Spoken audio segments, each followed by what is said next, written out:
Ba-da, ba-da, ba-da, ba-da, ba. It's Tuesday. Welcome to Open Panel. What do you want to talk about today? Welcome, people. So today and tomorrow, I'm going to be out at this time, which I call my usual time because it used to be. And then it'll be evening streams for a few days after that. All right, what's happening? Let's see if we can get us a prompt.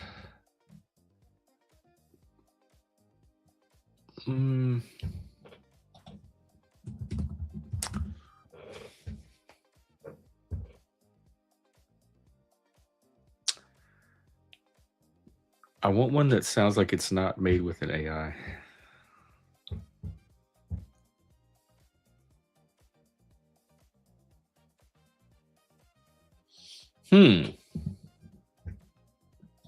Here's a good one.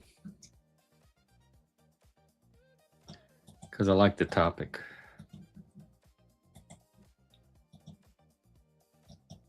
All right, this is our prompt for today.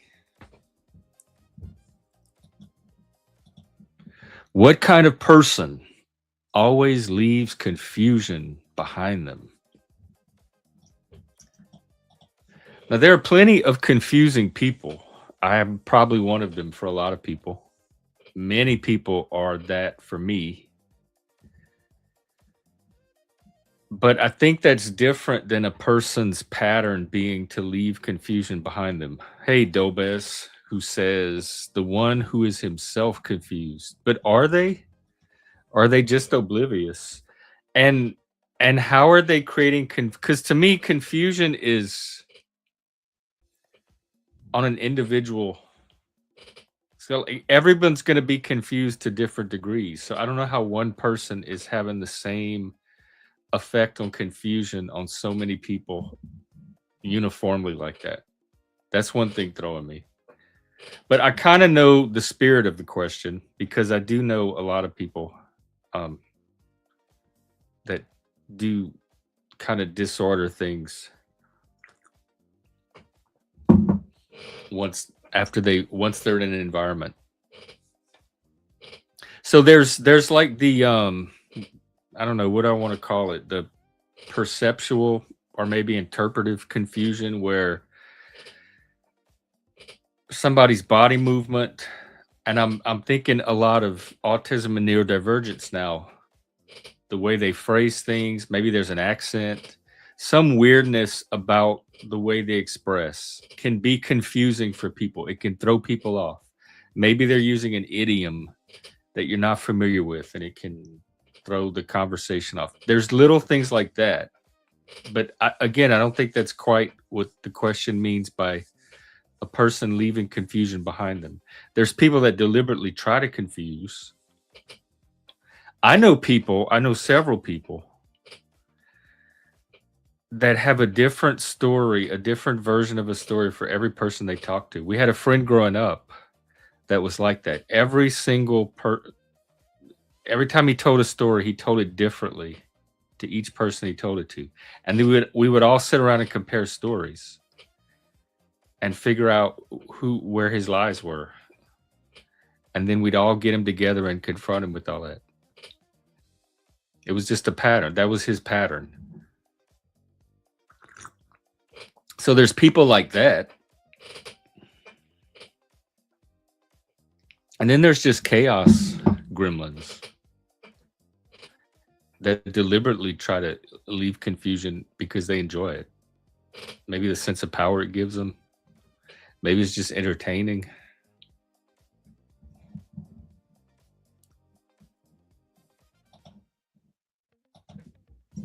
I'm trying to think if there's people here on YouTube that leave confusion behind them. Or I could think of maybe one or two. Maybe not confusion, but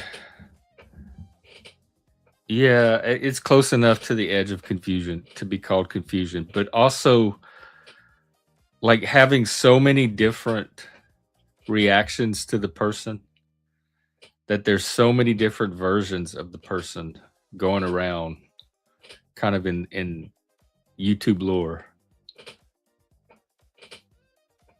because of the diversity of reactions. I don't know. Y'all can ponder it. Let me know in the comments. All right. What else do we want today? Oh, hang on. I got to do producer stuff.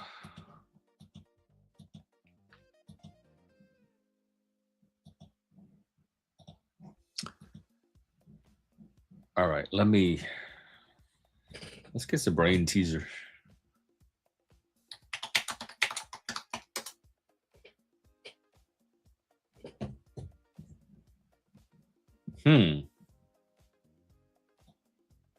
Ooh. All right, let's try to figure this one out.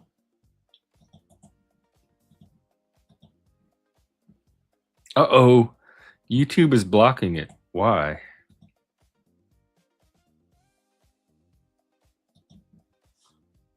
Maybe it's pretty simple words. There's nothing in it to me that's... All right, there we go. I think it was the formatting. The person who has it does not tell it.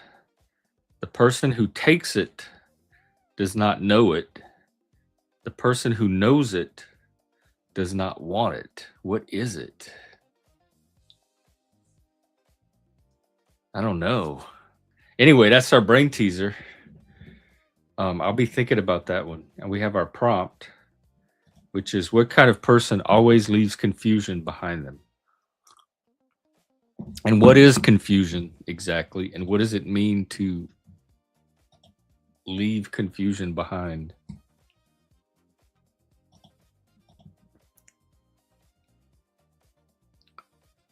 The person who has... So something you can have does not tell it. The person who takes it... Oh, God. Just reading through it is... Oh, hey. Oh, tell him...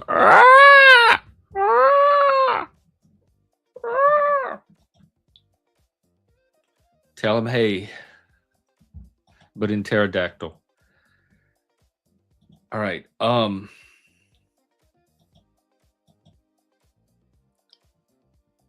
person who knows it does not want it.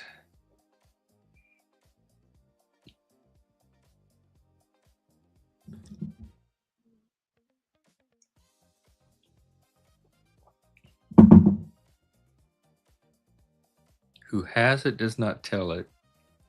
The person who knows it. Okay, maybe is it something like maybe a placebo? Because the person who takes it does not know. They wouldn't know it, because that's the point. And the person who does know it is not going to want it.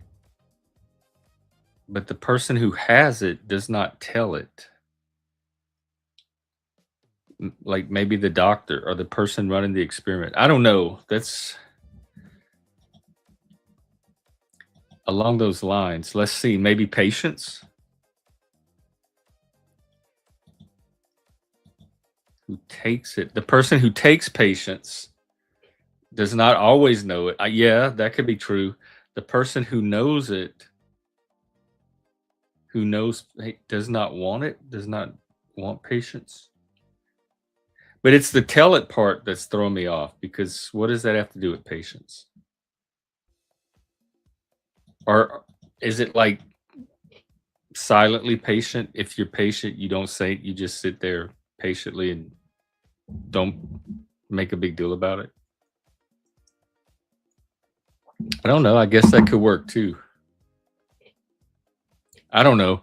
Let's play around with it a little longer and then I'll pull up the answer. And also, what kind of person always leaves confusion behind them? We don't tell everyone. Yeah, you kind of... I never do. I mean,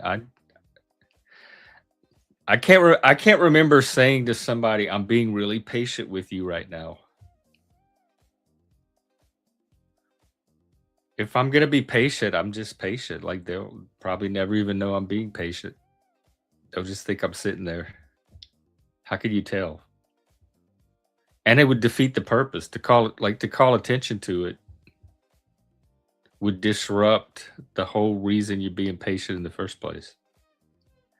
But patience comes easily to me too, especially when it comes to people. I think I'm impatient about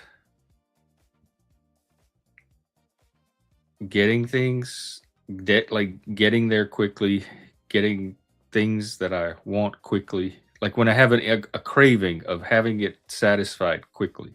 I'm very impatient about having to wait about stuff like that. But when it comes to people,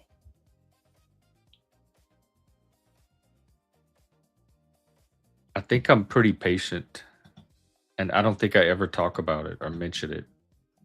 So yeah, it could be patient. A busybody, an e-girl, a philosopher. Oh, let's see. Do philosophers create confusion?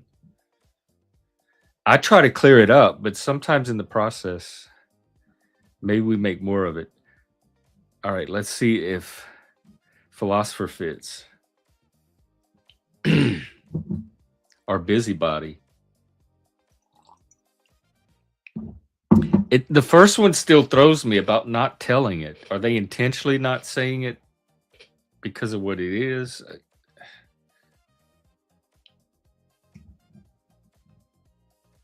I don't know.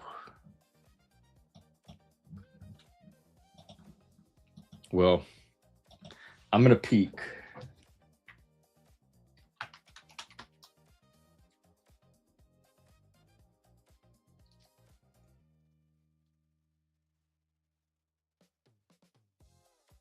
What? All right. It makes it all right. Yeah, it makes sense. Hmm. It's kind of along the lines of my answer with the placebo, but even a little sharper. It fits a little better, cleanly. But yes, it is along those lines of something false or fake.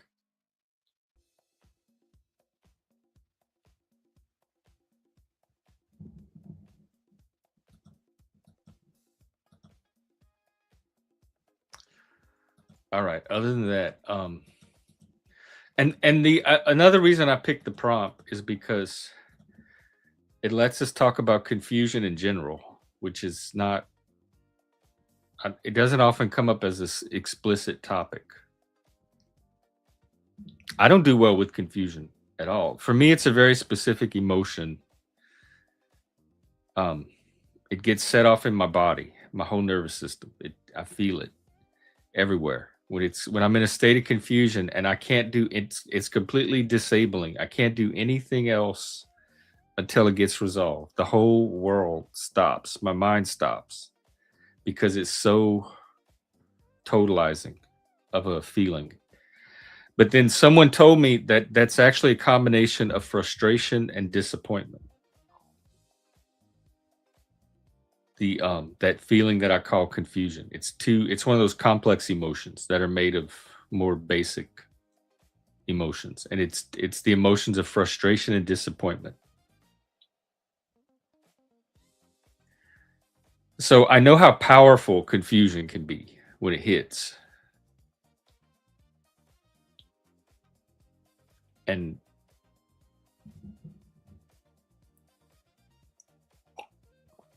I mean, there's people like compulsive liars that go around, and I've seen that, especially in the gay world. There was just a lot of that growing up with gay people. Like every other gay person you met was some grandiose compulsive liar or drag queen that had some elaborate fantasy story. Like it was just um I wouldn't say it's a norm, but it was pervasive. So you also kind of learn what to. I guess when you encounter those people, or at least me, I start learning what to take seriously about them and what to just not, what's just part of their,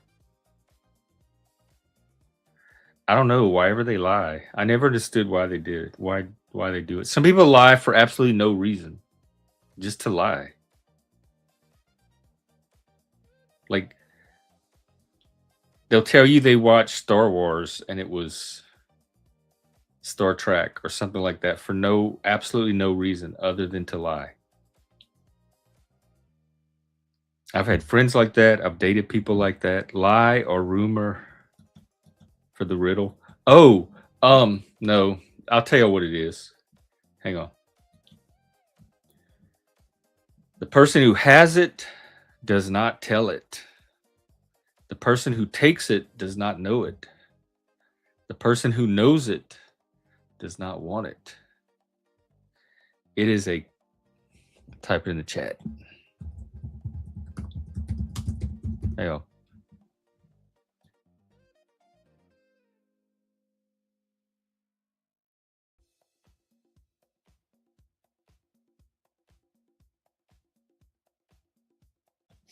All right, you ready for it?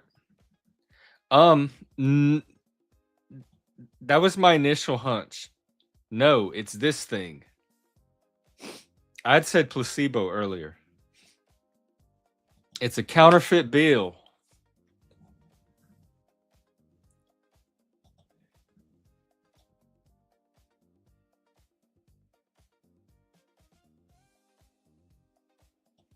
I don't know why I'm sneezing. It's a counterfeit bill. Hey, Shift, what's up? Yeah. Thank you. Thank you for the vibes. They usually help. Do they do that on the other channels? Do you spread them to other channels? And what are the results that you're getting from them there? Because they're very welcomed here and valued.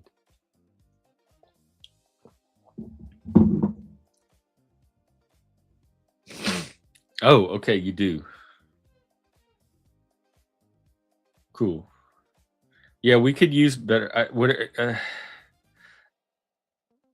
don't want to become a vibe person, especially a hippy dippy vibe person. But we definitely could use some better vibes in places.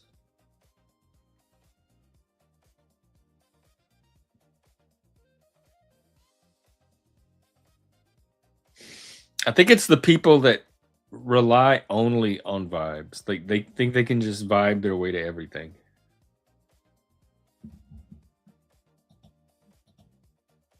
Oh, you fling the vibes. They're not even, it's not even throw me something, ma'am. It's you're getting the something whether you want it or not. Beads to the face.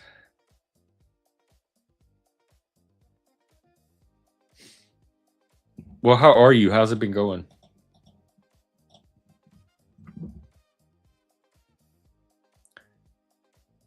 Anything new and exciting or weird or unconventional or uncanny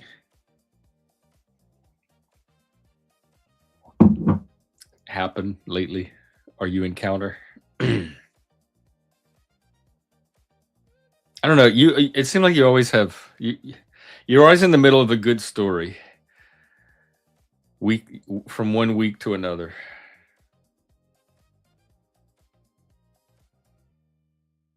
So if you have one of those, I don't have any stories lately. I have been so busy, and I have a couple of days off, so I'll be able to stream today and tomorrow, and then it's back to the, what is it? The back to the coal mine, back to the grind, back to the mines, whatever it is, back to busy.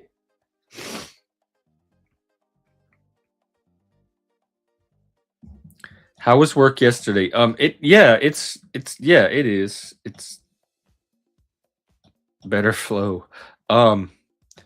Yeah, I think so. I think there's progressive improvement.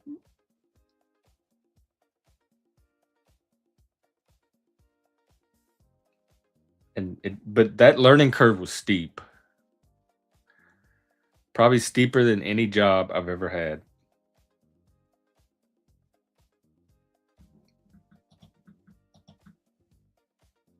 I am yeah, for just part time to help supplement. But yeah, the last couple of days, like 3, 4, I don't know. It feels like forever because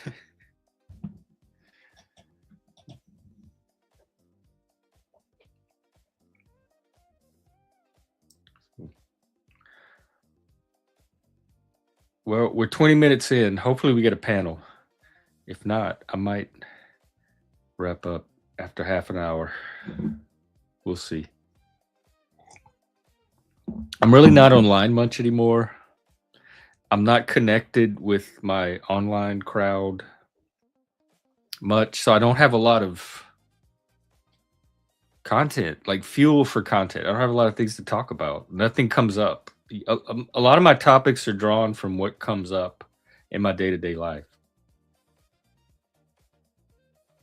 And I don't think there's anything topic worthy that's been coming up since I started this job.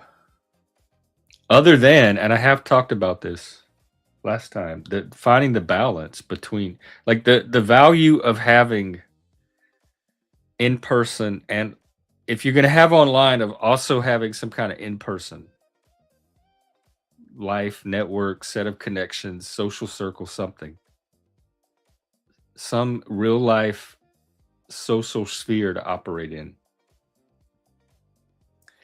But then if you have both, then it comes to finding the balance between the two so that you don't get too sucked into one or the other. And when I started my job last year, I had to do the same thing. There was a balance I had to find. It pulled me away from my streaming.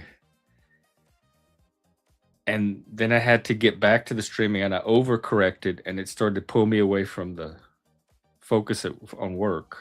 And so I had to find that balance, and I'm in that same state now. What's going on? An anxiety meltdown? What's going? Come up. Hey, come up.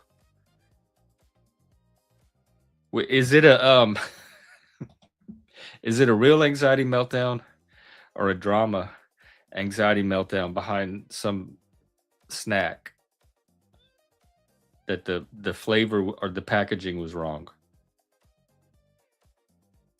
Let us know. Either way, come up. But if it's a real one, definitely come up. Oh, okay, cool. RW. All right, looks like we'll have a panel at some point. So, I'll sit here and continue to juggle as well.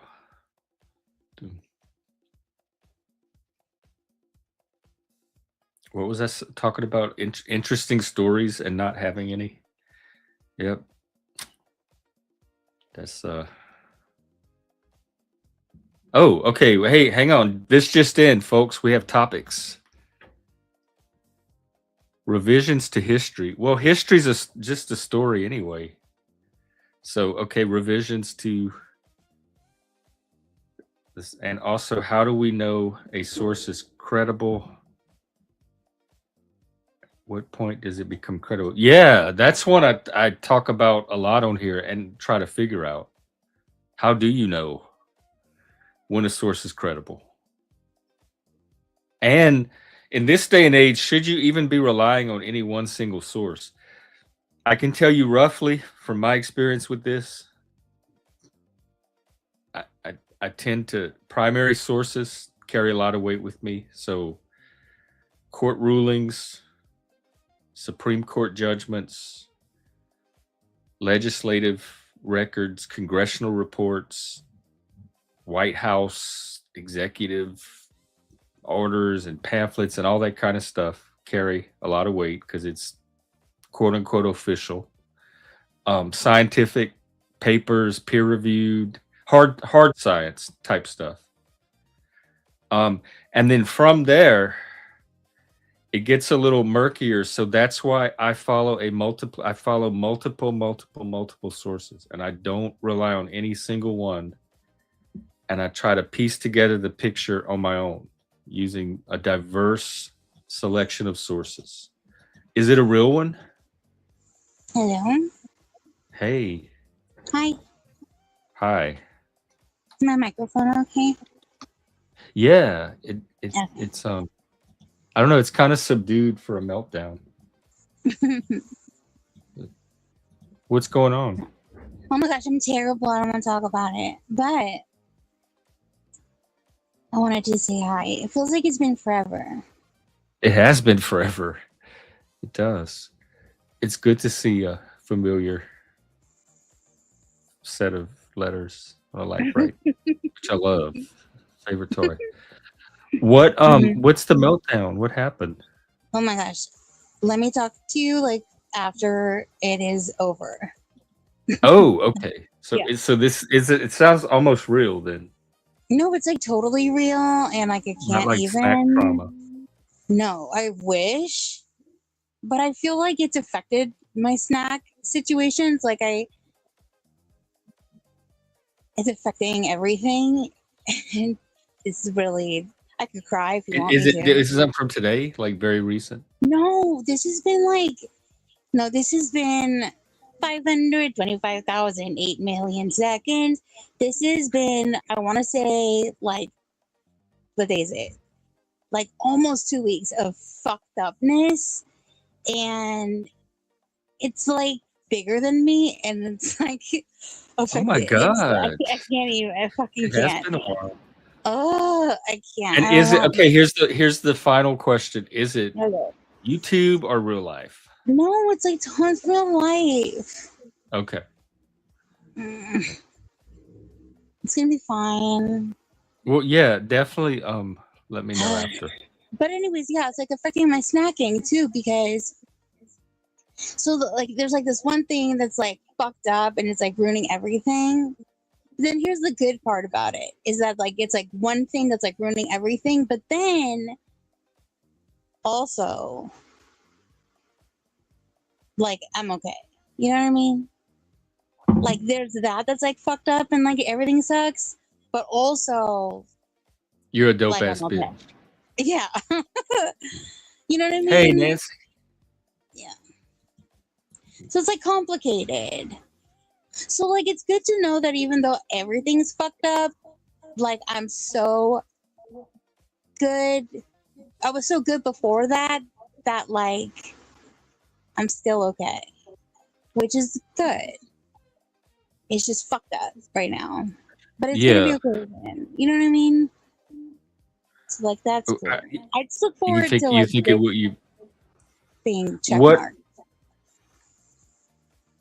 It's gonna be okay. It's fine. Anyways, you but okay. it's affected my snack stitch because I went to this thing that I was really excited about. I initiated it. It was a whole fucking thing. Got to be with people that I'm super stoked. Blah blah blah blah blah. And favorite cake was involved, and I was like, nah.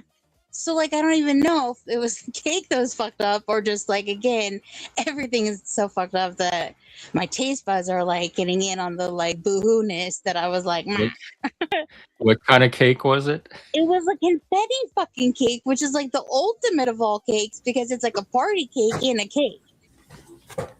Was the cake indoors or was it out back? What? No, never What nothing. kind of directional cake is that? Oh, I didn't know you were coming. I thought when RW said they were gonna come up later, later, Stitch. But like this, Oh, I want to there's a bring down look at spot. the dinosaur in the background. Yeah, Yeah. yeah. Anyways, well, I just wanted to come up and ruin the vibes, even though like I'm here. You're just giving No, good you are the vibes. vibe. You are the No, I'm vibe. like bad vibes, but RW is gonna fix the I know, but vibe. No, I'm not. I'm not in a rush. uh, is this a stressor that you haven't had before? Like, is this something new, or is it something Yeah, this is you like a dealt with before? totally like yeah, this was a rug pulled out from under me thing, and I'm just like fuck. Okay, Yeah, yeah. all So right. like, and I have to like Well, check mark it, and then it'll be done, and then I'll be like, woohoo, and It's one of those like, and also it's like a domino effect thing where all of a sudden, like 5 years of things I've been postponing, like all of a sudden I need to do like 2 weeks ago, and so it just was really overwhelming all of a sudden, and so it was like, oh shit, you know what I mean? But it's like good because then all of these things are going to be done, and I'm going to be like all sorts of better off. But it just is, I wasn't expecting it to be all of a sudden needing to be done right now. It's a lot. I just am overwhelmed. And you know, you were talking about that thing that I relate to you on about like confusion. I actually really enjoyed how you described it, that you learned from someone else about, what'd you say? It's like frustration and disappointment. Frustration and disappointment. So fucking true. That is really poignant or something. Like it's really, that's wise, I think. Because like confusion, like I always say confusion makes me go haywire. I also would like to state for the record that, like, again, I always say I have crippling anxiety. Like this kind of shit, like fucks me up as well. You know what I mean? Like, yeah. Anyway, I look forward to being out of it. Hit me up on Discord because now I'm even more worried. It just like it seems even more of a real thing. No, yeah, it's like totally real. But like I also am gonna be okay. It just I just need to check mark something. And I just need to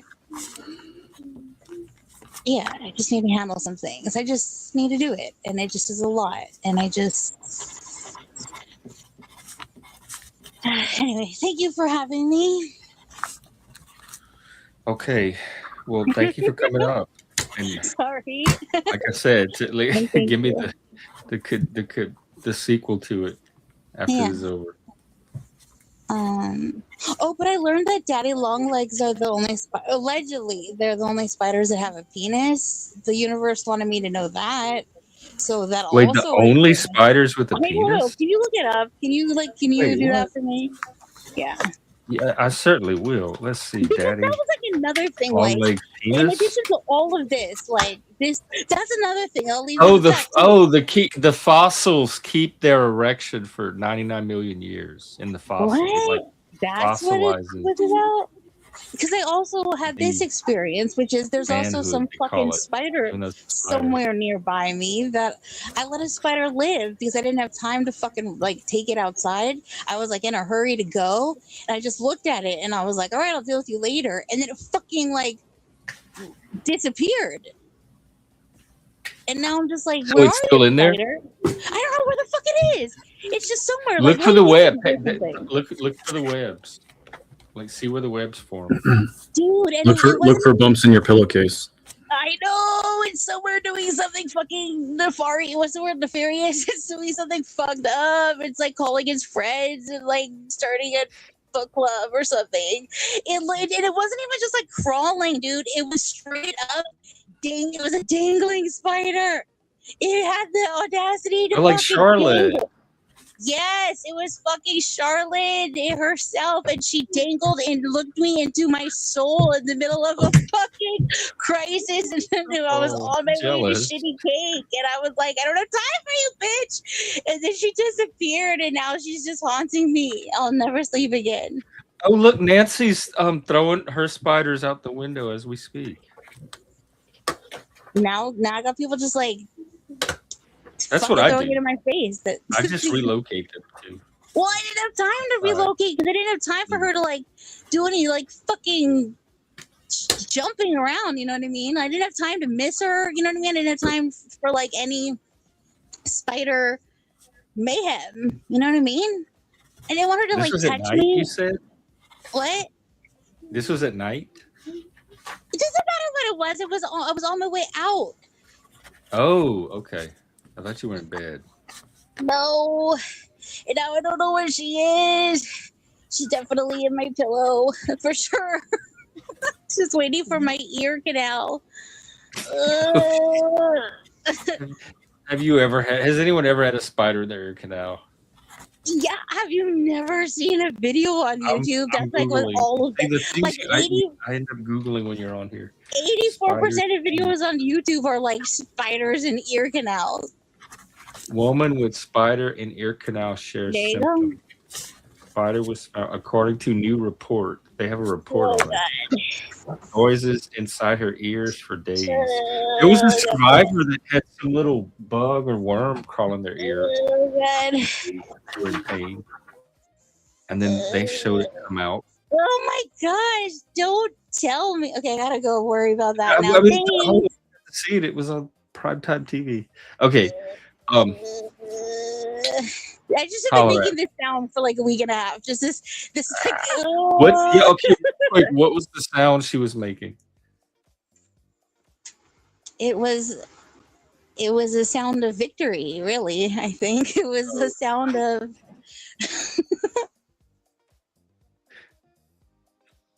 Oh gosh! So now she's after human flesh. Really, is that the moral? I don't know. I don't know if spiders. What kind of spider was Charlotte? An artist spider?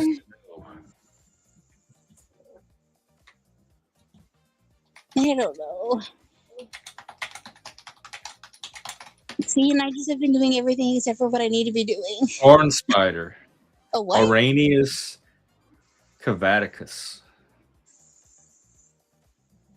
She's called a barn spider. Oh, a barn spider. Yeah. Remember she was in the barn? Clean my ears. What? I don't think that... Oh my god, that's a lot of stuff that could be in your ear. Oh my god, what? Also, I feel like half the people would say not to do that. Do you know people that would be like, you're not supposed to use peroxide on your ears? That's for like technology. People, I fuck. Have you ever had that lecture? You're supposed to use peroxide on like electronics, and then other people would say you use like the green. What's that, like ethanol alcohol or whatever? What's the green one? It's like not rubbing alcohol. Green is usually ethanol, and blue and white are usually isopropyl. Yeah. They used to do the little like the bulb with this growing up with the peroxide, and then you'd suck this little bulb that you. Oh, the blue ball thing. Yeah, the blue bulb, and you suck stuff out of the ear with it. Mm-hmm. Oh, the eyelash thing. Yeah, I know about those. The eyelash mites. We all have those. They're like entire, like they look prehistoric, and they're living. In fact, maybe I could find pictures. Okay, I gotta go. That I can't handle fucking bullshit. You don't want to miss the eyelash mites. I do want to miss that shit. I'll cheer you up. Okay, bye y'all. Actually, no. I wouldn't. No. Okay, adios. You are my audience. Sorry. See you, You have to Google this yourself. Thanks, Nance. What's up? I'll just run by you what I have coming up tomorrow to kind of get your reflection on it. So in the server space that I am spending a lot of my time in now, the majority of the users believe in alternate theories of history and any aspect you want to talk about, any category, they usually have an alternate theory. And one of the things that came up today was the Holocaust. And so Discord does not allow you to have conversations. Yeah, I'm not even sure I want that on here either. I'm being very careful with my words. Okay. You're not allowed to deny catastrophic human events. So that's actually a TOS. And I personally don't deny it. You're allowed to talk about revisions of history. And so I'm trying to figure out how to have an event where people are going to approach it in that manner. And they're going to be bringing to me objective sources. And I'm going to be like the middle ground jury that doesn't pick a side, but I'm going to be picking holes in every single thing that's given to me. And so like we all have a different standard, it seems to be what is an acceptable piece of credible information, right? You're saying I look at as many, the more people are having this view or information, the more credible it is. Not everybody has that. Some people are much more of, if it's coming from the government, then it's already a lie. I have to find my information from an alternate source. Yeah, but So that's not an intelligent position to take logically. if I mean it's a view. If It makes information is controlled, a lot of irrational assumptions about the government and everybody in it. The best I can do with this approach is to have people bring their sources and then to approach the sources and, you know, do whatever I can with that source, challenge it, whatever. Do you really think do you think that's what's going to actually happen with this crowd? I think that I'm most likely going to have to mute mics and then cancel the event, because I'll be very surprised if people can have the level of standard of the conversation that needs to be in order to not break TOS. But I want to approach it because I'm more than happy to dive into the subject again and revisit the history of it, because I haven't touched it since high school. And I've had a lot of anecdotal information and immature debates on the subject, but I've never personally dove or whatever into. I've never needed to. I'd like to see again for myself what is considered credible and what that says. There's so many different things going around out there. Have you Googled or asked the AI yet? Like, what are the credible? I haven't. I want to go in neutral, but as things are presented to me, I will be using those to do whatever I can to tear it apart for both sides. Like equally tear it down as best as I can. My goal is I want both sides to see that it's not black and white all the time. Sometimes there's information on the other side that you can't just shrug off. And that's the same, you know, like if you're going to go and say, oh, I can absolutely blow this out of the water and I'm going to give the information. If you're going to do that in good faith, it's more plausible that you're going to come across information that forces you to see something differently. We'll see. In my experience, it's not information alone that does that, though. It's what you do with the information, how critically you think about it, what framework you're placing it into. So there's a whole lot of things you have. There's like a whole meta awareness before change actually happens. Otherwise, it just gets either shoehorned somewhere into the existing system or filtered out. It's going to be information alone is just going to get processed. The ability for people to offer good faith resources and not bias it into denialism or absolutism, you know, I think it's going to be impossible, but it's kind of almost like a social experiment for me to see if it's possible for someone to come to the plate and try. And to Nancy's point, you know, are Holocaust deniers just rage baiting? I can see when some people are, but for the group that I'm dealing with, I truly believe that they believe what they're supporting. I don't even know when that became a thing, because I think it was before COVID. When I was in school, no one would even think really kicked it off. I know during COVID, a lot of people were locked in their houses and had the opportunity to sit down and debate on anything. So that was definitely an event for that. But I think it was before that people were starting to challenge numbers. I just don't know how much before that. Yes, the little man can't help himself.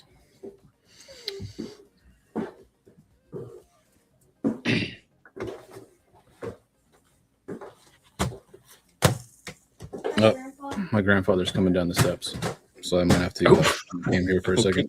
We're rooting for you. Some project. I'm gonna silence myself for a little bit. I'll be back. Oh, okay. Well, I need an intermission soon anyway.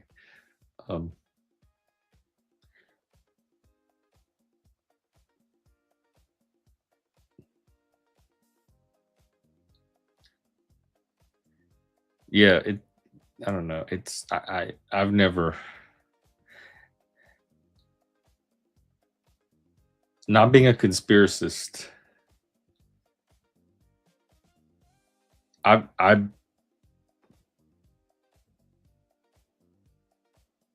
group that with all the conspiracy stuff I hear, and I have about as much interest in that as I do all the other stuff. So I've never bothered to follow up on it. I'm just not motivated to.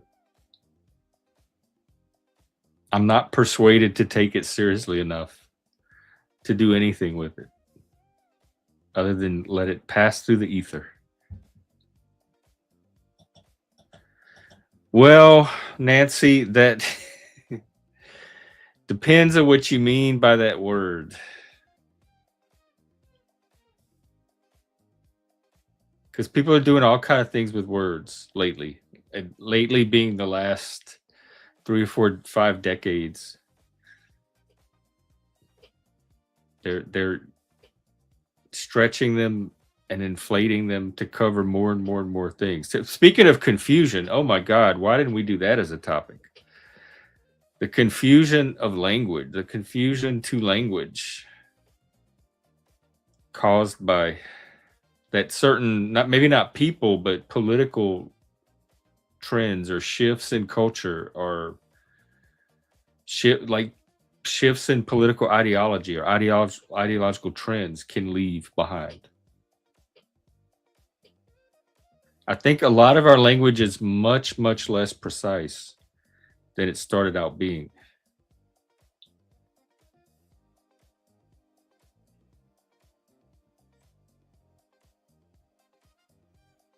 Okay, that's much more accurate, Nancy, and much more relatable. That's and harder to argue with too. Yeah, I know. Nobody does. But that's what happens when you provoke a war. It's no different than any other wartime.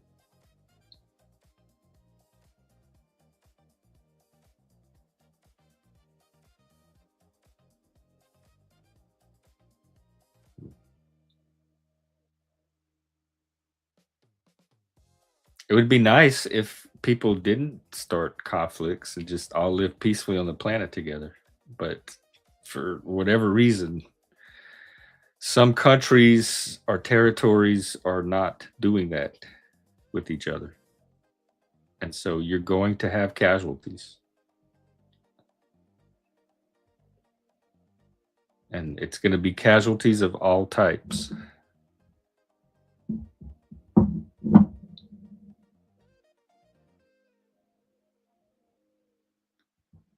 $75. What are we talking about? The same one? Because I'm talking about the October 7th one, the whatever it was called, Epic Lion or Golden Lion, Desert Lion. It's been so, God, I can't believe it's even been that long. And I remember when it happened because I was coming back from my men's retreat and we were out in the woods for 4 or 5 days with no cell phone, no internet, no news, no contact with the world, nothing. And so we had no idea it had even happened. And we all started hearing about it as we were driving back from the retreat and getting cell phone signals again and pulling up what's going on in the world. And that news was the top everywhere. And it was like 2 or 3 days later that I even found out about it. And so it really stuck in my mind. Let's see, the new and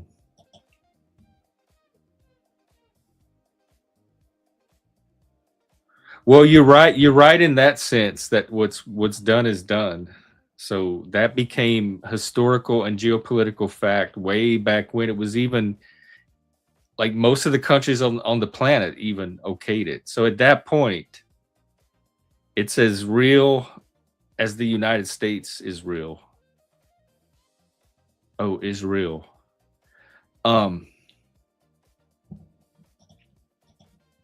commenting on this comment. So whatever your opinion about it, it's been a reality since that time. And so if you're arguing from that point, you're arguing from kind of an alternate history timeline. But if you're sticking to the current historical timeline,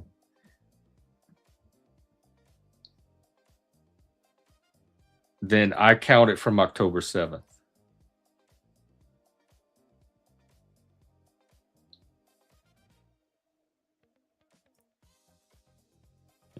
I hope Grandpa's okay.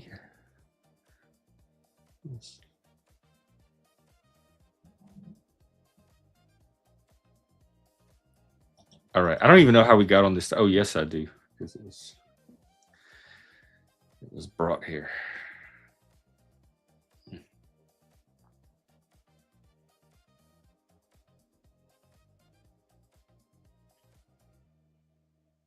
Because I think there are even, yeah, there are survivors and like firsthand accounts, or there was up to recently. So I never got the doubting of something that recent in history.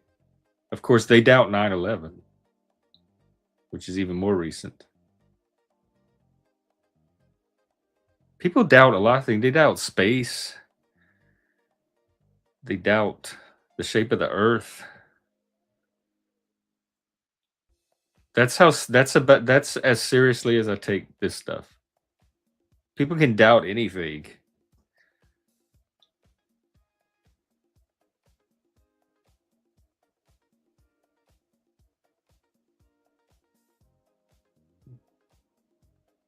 All right. Well, hopefully we get RW back. In the meantime, did we solve our brain teaser? Oh, yeah. It was a counterfeit bill. And then we have the prompt about confusion. A lot of the confusion happens. I know just from the philosophy that I've done, a lot of the confusion is semantic confusion. It's confusion from using words slightly differently. Remember Bacon? Francis Bacon had the 4 idols. The idols of the tribe, the idols of the theater, the idols of the marketplace, and the idols of the cave. And they were, one of them was, it was the marketplace, was how language and the way language is used by different people can distort, in his case, thinking or being clear about ideas.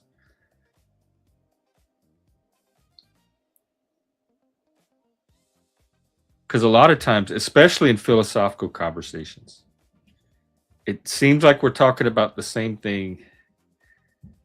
Either one of two things happen. You think you're arguing about the same thing, and eventually, as you untangle the language, you realize you're talking about two completely different things. You're not even aligned on the same concept. Or you think you're talking about different things, and the more you untangle, you realize you're talking about the same thing, you're just using different words for it or conceiving it differently, linguistically. And so like 90-something% of philosophy for me is sorting through that semantic confusion and getting the language aligned so that everybody's using words to refer to the same thing so that we can have a conversation about something in common. And then once you get to that point, there's more often than not almost no genuine disagreement underneath all of that. It was semantic confusion.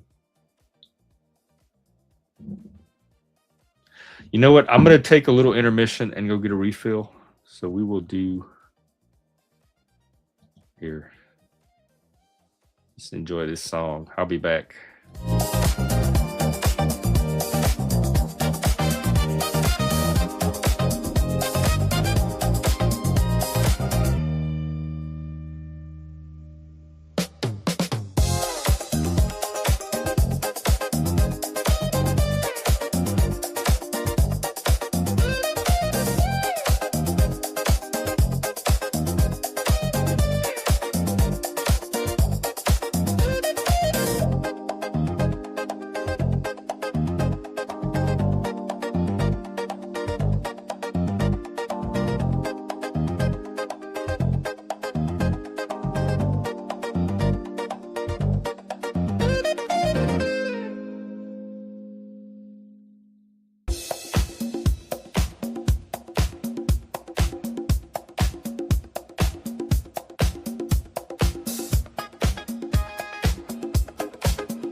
Alrighty.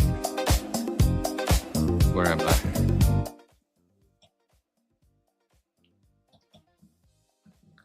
Let's see. Metaphors. Oh, yeah, metaphors matter. Yes, they do. And that kind of ties into all that myth stuff that I talk about a lot, because how you see the government, like how metaphorically, how it fits into your mythical universe, the imagery that you picture it in, all that stuff.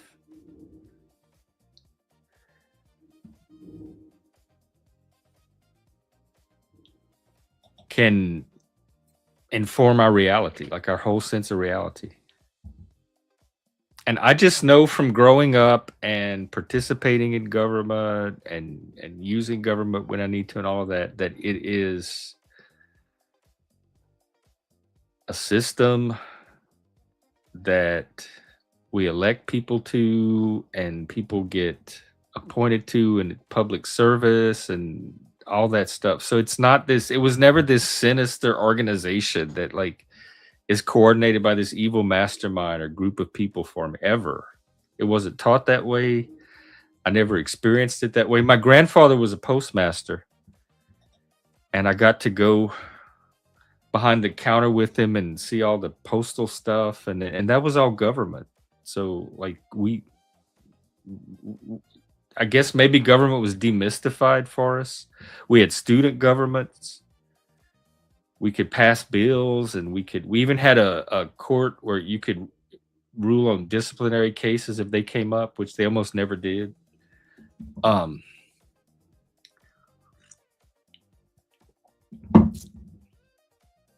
So my picture of government was never this like servants and masters and oppressors. It was always this like collaborative creation among all the people of the nation that we keep going together. I call it America the board game. It's like the game that we all agree to play called America, and everybody does their part in it. It wasn't anything to be scared of.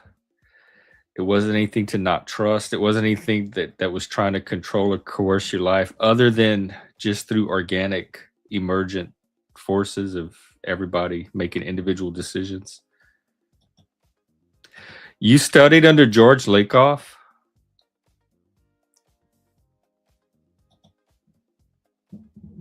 I want my husband to be Big Tough Daddy. I guess I'll have to settle for our president.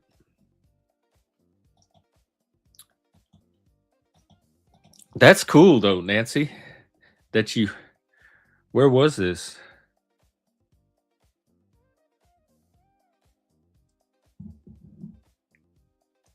But some people also wanted to be mommy. Big nanny, big mommy.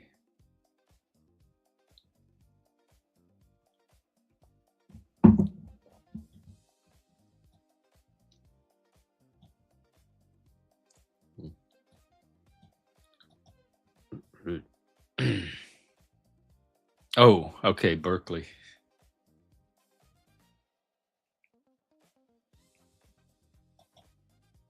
Class of 80. Oh, wow. Okay, Nancy, we're like this close to the same age. Was that undergrad?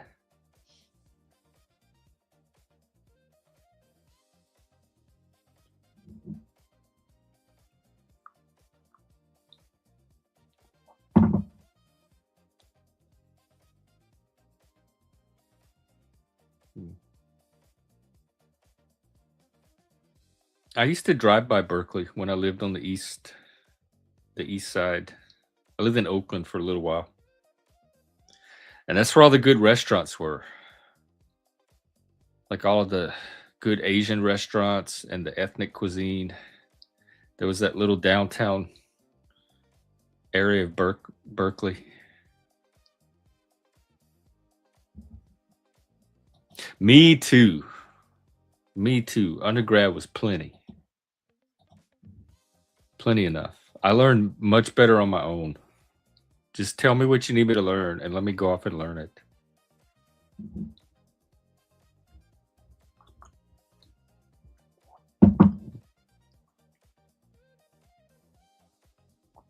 They had a really good Japanese restaurant. It was the first time I had actual Japanese food.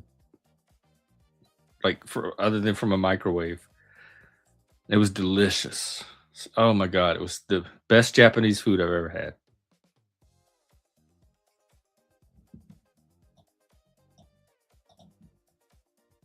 Too bad they're so weird down there. Were they always that way, like politically?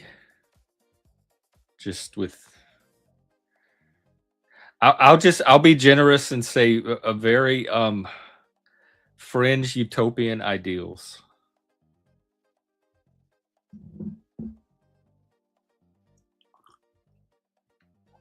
Maybe Telegraph. That's probably the road I'm thinking of. I don't know. And also this was like back in the late 90s. So it might not even be there anymore. It was, oh God, almost 30 years ago. Yikes.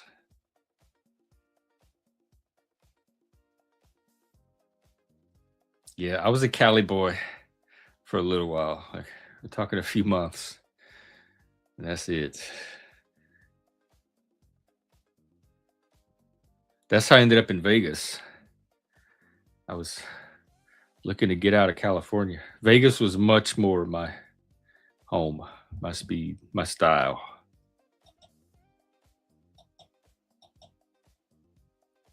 And they had an Ethiopian restaurant that was really good. I don't know if it was in that same area, but it was somewhere on the east side. And they used to have honey wine, and you'd sat in these little grass huts.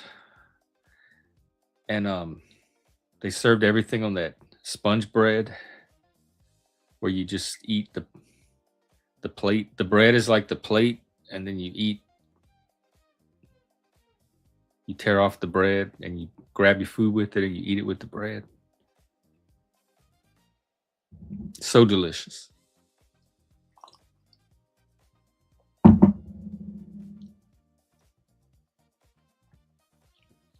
They have an African restaurant they opened here that I want to try. Oh, you remember it? Look at that. I remember it like it was yesterday. I didn't even realize it was 3 decades.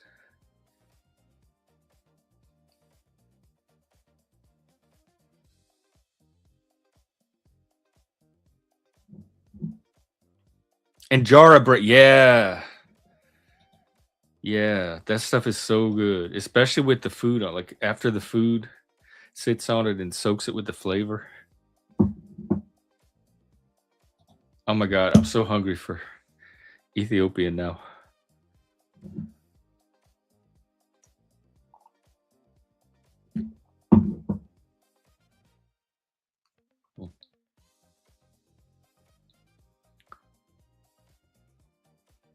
Well, I hope we get RW back because I want to talk more about just how to facilitate conversations in general. And I also hope Grandpa is okay and that he made it down the stairs. Y'all might need one of those little gremlin chairs for him. The kind you like, the little elevators that take you up and down the banister. Thai food, that food.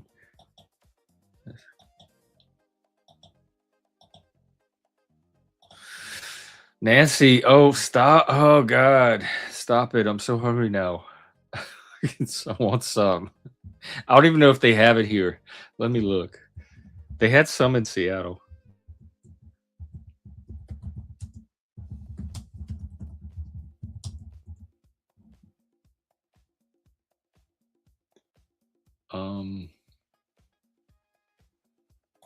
They have an Ethiopian convenience store. I want the sit down thing. Okay, yeah, let's see.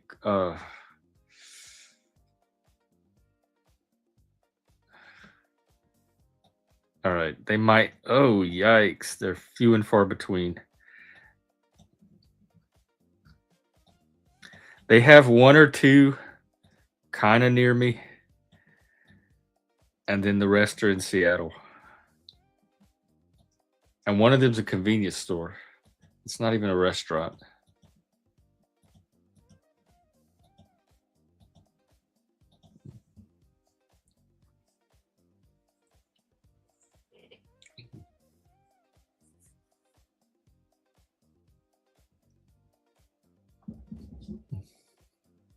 And the panel's still open. If you want to come up, just click the link. We're just waiting on RW to get back. He had to step away. There he is. Yeah, a bunch of family business to deal with there, but I am back now. Is Grandpa okay? He's good. Yeah, he was just bored. He was tired of it's so hot. He can't work outside and piddle around, so he's just being a 95-year-old guy that's around doing stuff. Just shuffling up and downstairs. Yeah, we're just working on. He's working on. He put in new tomatoes and stuff, and the next morning he woke up and something had basically taken the plant. So he got more plants, and I have cages that I'm going to give him to put on that. It looks like. What do you mean taking the plant? Like a deer or something? We thought it was gone. Like we thought something came and just literally stole the plant, which is tomato Like plants human? are like poison. No, I mean, no, an animal. In the end of the day, it looks like it dug up so much dirt that it literally took the new plant and buried it under a pile of dirt. So my guess is that he put worm castings and eggshells in the hole as nutrients for the new plant, and like a possum or a raccoon came along and just completely upended everything to go after that stuff. Oh, just another day on the farm. So we'll set him up with a new setup, and I got to get some new cats, I think, because I think our cats were taken, but I also got to put out a bunch of cameras and traps because we can't figure out what's taking all the ducks and cats.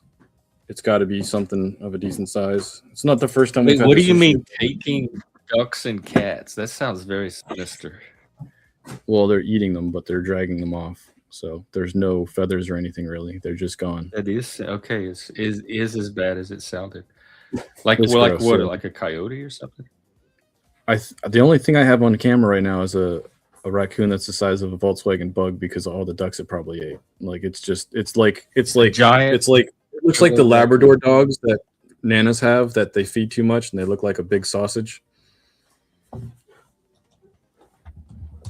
Look this up. Yeah, so just look up obese raccoon. It's Oh basically yeah. what we have. Oh my god. So That's what the raccoon looks like. Let me show our viewers at home. But I don't think that would be taking cats. So I think we have I think it's coyote or fox. Yeah, that's the sausage Labradors. That's the first thing. That's what takes them back home. Usually when people's cats go missing, it's the coyote. Every now and then it's crocodile. I mean alligators. Right. That's just nuts because we've had them for 5 years with no problems whatsoever, and now within a month they're all being gone. They're all gone. So, but then again, at the same time, it is the season where animals are having babies, so they're a lot more bold. You said you put cameras out? We had one camera out in a specific spot for the ducks, but I have to put out more cameras and more of a broad setting so I can see all movement that's happening in that area at night, so I can make a more educated guess. Then I have a brother-in-law that's going to come down in the not too distant future, and he's got all the thermal night hunting setups, scopes, all that. So he'll get out there and he'll start. Oh my god! He'll start raising hell. Yeah. Wow. I just have to give him a reason, and he'll be down here. He drives like 7 hours down from Maryland to come down here and live as an American freedom, be an American patriot. Bang, bang, bang.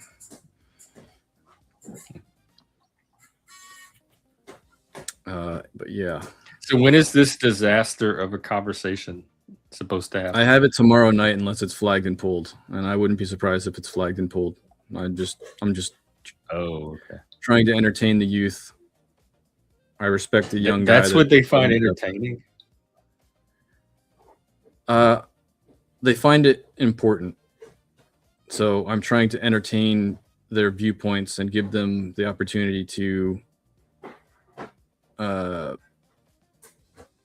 maturely present their information with credible sources. I think the credible aspect of it is going to be very difficult for them because of what is considered credible.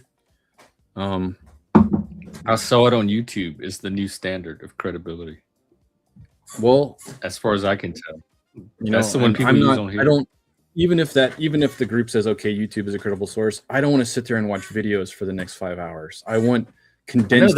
That's how people get away with it. If they see it on YouTube, you just accept it. I mean, yeah, dude, I'm serious. No, dude, I saw it on YouTube. I swear. Right, but the beautiful thing about words is you can quickly see the information that's being presented, so you can quickly dispute it or challenge it instead of 15 minutes in after they're talking about pure garbage, they'll talk about that one thing that they're referencing. Yeah, it's not a debate. I'm absolutely not forming it as a debate whatsoever. So I told them from the beginning, like, this is not, no one's coming in here for a W. I'm not interested. No one's coming in here to deny things. We can't even do that or we'll get in trouble. So because it looked that way from even just the title. I had to rework the title. Oh, okay. It's now Revisiting the Holocaust. That's the name of the event. And the subject matter is literally using credible sources to look into the history and see if there's any way to revise it. I don't like politics and lawyer talk, but I also don't want the server to get in trouble. Which is, to me, it's really sad that you can't anchor, please. It's really sad that we don't have free speech like that, because we don't have to single anybody out and harass anybody in the conversation. We're just trying to have an open, generic conversation about history. And like, that's just not okay in society anymore. Never happens around a topic like this. That's not going to happen. I'm just saying that it's too bad that society's come to a place where we actually can't handle our own rights. What is keeping that from happening? Like, immaturity. People having, so a lot of people that I deal with are more interested in their ego or their perceived status. Yeah, that's most people. That's the human norm. Right. And so people have to be able to talk about something without personally getting offended or having any subjective attachment to it, because then it just becomes ad hominem and disrespect and fighting. And it's like, if someone's matching energy, like if someone starts that and someone responds with that energy, it's very different than if I'm approaching the situation, I'm being cool, calm, and collective, and instantly they're going to start coming after me. Like they're initiating that type of attitude. And I think some people just get passionate about topics, and you lose that. I don't mind if they're passionate. I mind ad hominem. I don't mind passion. But when you start calling someone retarded, or you start, just basically saying, well, the only reason you believe that is because you're not intelligent or you're not studying. What if they really are retarded, though? That would be a very unique scenario. I've never been in a debate. But just tell people that, and if they do it, kick them out. Oh, I will. People don't. We have a lot of passionate conversations here, but people normally. I normally don't have a problem with people going to ad hominems. They just don't do that here because you have something special. They don't last. Like no personal attacks, and also I go by context too, so I can usually tell if someone's calling someone retarded, how to take it. Mm-hmm. Like how seriously to take it. Mm-hmm. No, I understand context. The issue with this situation is that there's a very high probability that people that are on the leadership team in the server are going to be the ones that are going to be getting their mics muted. So there's that they're not mature enough to handle that. And that, yeah, I would definitely manage your expectations. The chances of you My expectations are it's going to be hot garbage. Because if leadership is the mics you have to worry about. Yeah. Some of them. Because it's the other ones that want to have the conversation. So it's a mixed bag. But there's absolutely character types where if you challenge them or you give them a consequence because they couldn't meet the agreed terms, you know, they're gonna blow up. And it's just like, one second, I got a question from Don't call people names. Doesn't seem that hard to meet.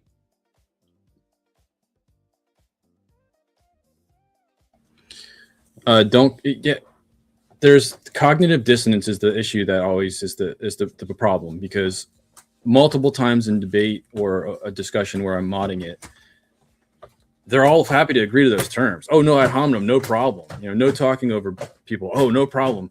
And then they're literally the culprit that's doing all these things, and they cry victim when the other person does it to them. So they don't even see that. Part of the moderation. That's right. The mod should be like intervening every time it happens, so that it doesn't continue, and everybody's clear about the specific behavior that they're talking about. If you have other leadership come in and white knight the situation and allow it, then that's like the last time I left the server is because of that scenario. There was a standard. They don't want a moderated conversation. Those are not people that want the kind of conversation you're trying to have. That's absolutely right. So tomorrow night is a scenario where it's my event, and I'll absolutely shut it down if people can't figure it out in a hot second. Because I'm doing it to honor their right to have a conversation that they think is super important, and I'm giving them that respect. And if they're going to show up and they're not going to be able to keep a civil standard, I'm going to shut it down right away, and they're going to see that I'm not going to waste time with it. I'm willing to offer the conversation and listen to the conversation, but if they can't hold a standard, it's not that I don't want to listen, it's that they don't know how to have the conversation. That's why do you think it's so? Other than anti-Semitism, what's the important? You said the younger generation finds it very important. I will have to find out. I'm hoping it's more than anti-Semitism. I hope that they have more facet angles that they're approaching this with. Usually, it's. I mean, I'm almost sure it's some kind of meme, or it's mimetic in nature, that it's not reality based. Like there's nothing in their real life. They're not approaching it like it's a meme. They're on board with this information. They're not. If they were trolling me, I would know it. I did, and the individuals that one of the individuals, I absolutely accept that they believe the information that they have is enlightening and shows that written history is not telling the truth. The reason for the fabricated history is what they're going to have to present. Is it just anti-Semitism? Is it anti-authoritarianism? Is it anti-imperialism? Like what? I don't know.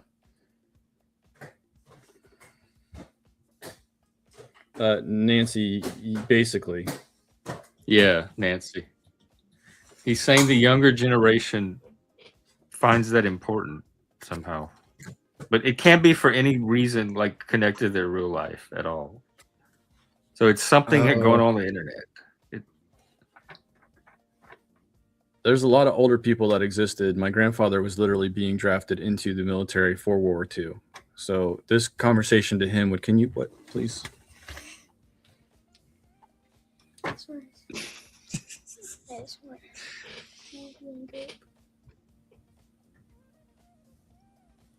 gonna have to go.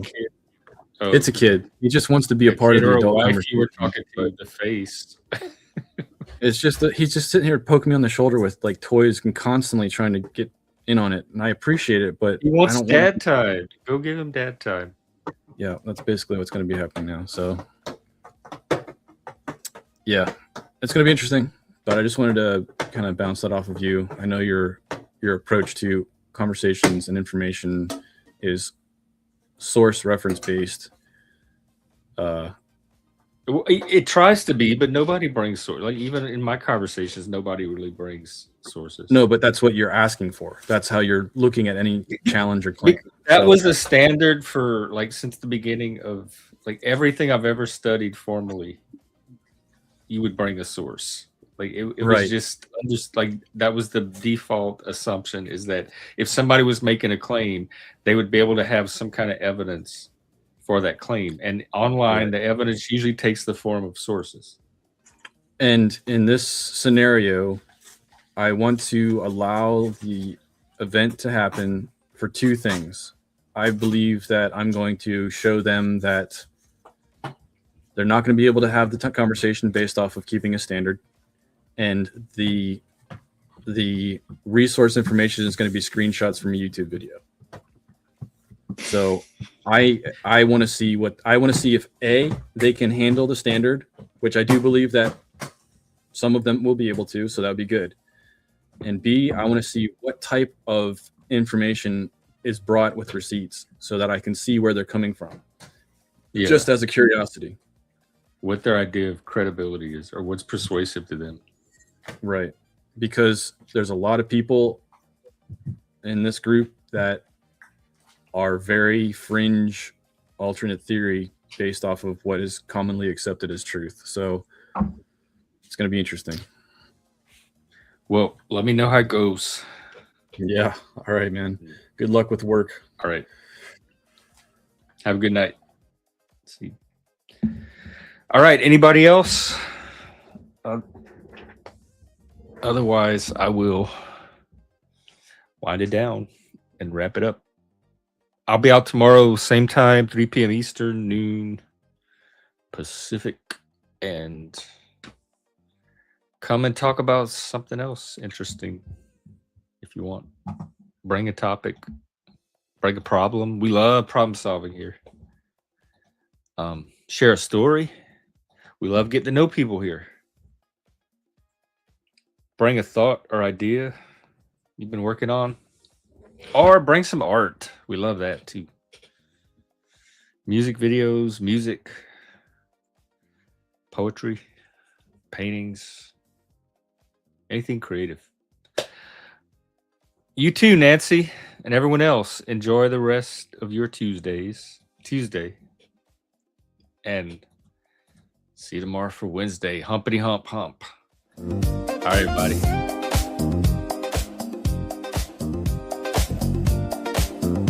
Take care. All right.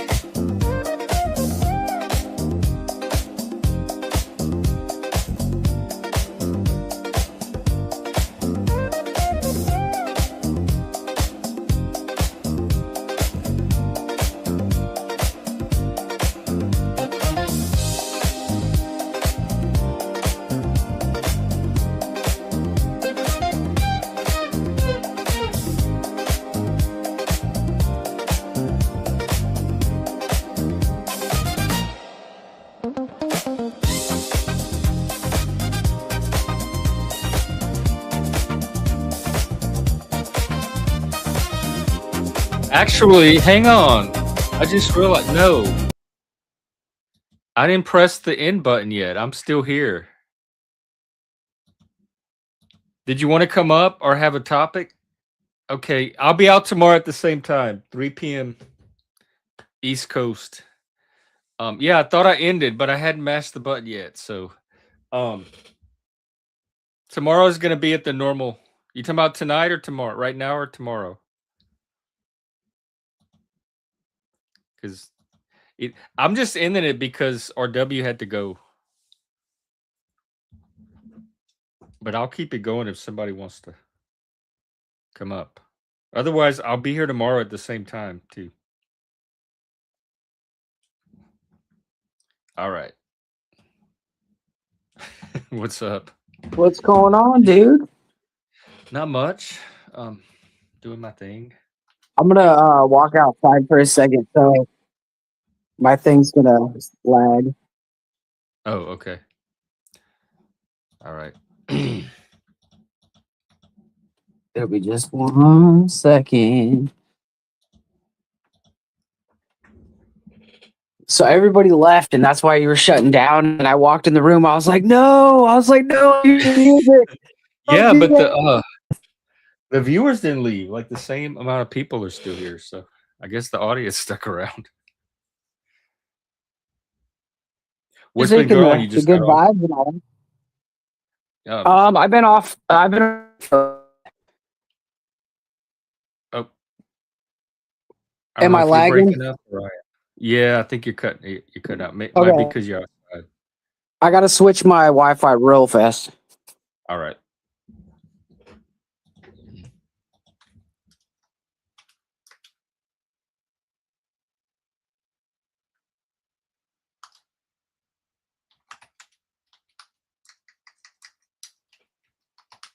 Is it working better now? I think so. Yeah.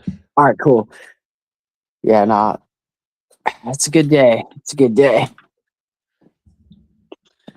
Dude, so am working on this automatic AI agent called Hermes Agent. So while I'm working, it's doing research and doing all these different tasks or whatever. And that's what I was setting up like last night. So I stayed up way too late trying to set that piece of shit up. But I've got all kinds of like cool stuff going on right now. There's a new update for Google. So there's a lot of new like tools and stuff to use in the video editing department. So I'm pretty Oh, excited about that. Yeah, is that that's what's up. VO? Yeah, VO3. And then I also have this program that makes 3D models. So I was hoping I would get a 3D model of Jeff. I have one of the Jester. I have one of Snow. I have What do like they look like? Is it video models? no, they're well, yeah. I mean, it's like a picture. It's like a 3D image, but like I'm trying to put them into a video game. Oh, so they'd be characters in a game. Yeah, the Panelverse. Oh my god. But like, it wouldn't be called the Panelverse or whatever. It'd just be like, I don't know. I haven't figured it all out yet. But I'm just playing around with a bunch of shit, and I sent you the game I've been working on, the cowboy Yeah, game. I played some of it on here where you shoot the little cactus men, Yeah, cactus blobs. but Yeah. I've added so much to it that I had to take it from just HTML and coding and stuff. I had to put it into like a game engine and complicated stuff. If somebody wanted to play, how would they access it? The only people that can access it are the people I send it to directly. Like, so I'm not gonna send it out to other people until I get it like really, really, really like my vision honed in on it. Is it a link? Or download? It's not a 'Cause I was link. playing it in the browser last time. Yeah, it's a HTML file, the one I sent you. But the next one I have to actually make it an exe file, or I have to make it a file that you can run on your phone. It's all good. We'll figure it out. Step by step, day by day. Look, do you know about WWK20? WWE 2K20. What is that, Seth? What am I using? What am I using? What on? I don't know. Is it the game, the file? Like, it'd be cool if I could make a WWE game, but you know, I couldn't distribute it because then they'll sue your ass. Oh, use the characters on the WWE game. He should know. What does that mean? That'd be fun. Holy moly! So, what do you to make a model? What do people need to give you if they want to be a model? Well, the thing is like I can do it with an image, but then I need to like it's super in depth because just because you have the image, then you make a 3D like wireframe of it, and then from the 3D wireframe you have to give it like texture and stuff like that. So it's like I haven't actually perfected the thing yet. And you have to give it a skeleton so that way it moves and like every body part on it moves properly and stuff like that. Is it and so there's stuff you have to do by hand. It's not all AI. Yeah. Let's see. Well, Yeah. Seth thinks it's so easy. Well, I mean, if it is easy, that'd be cool because then I could skip half of the legwork. Like,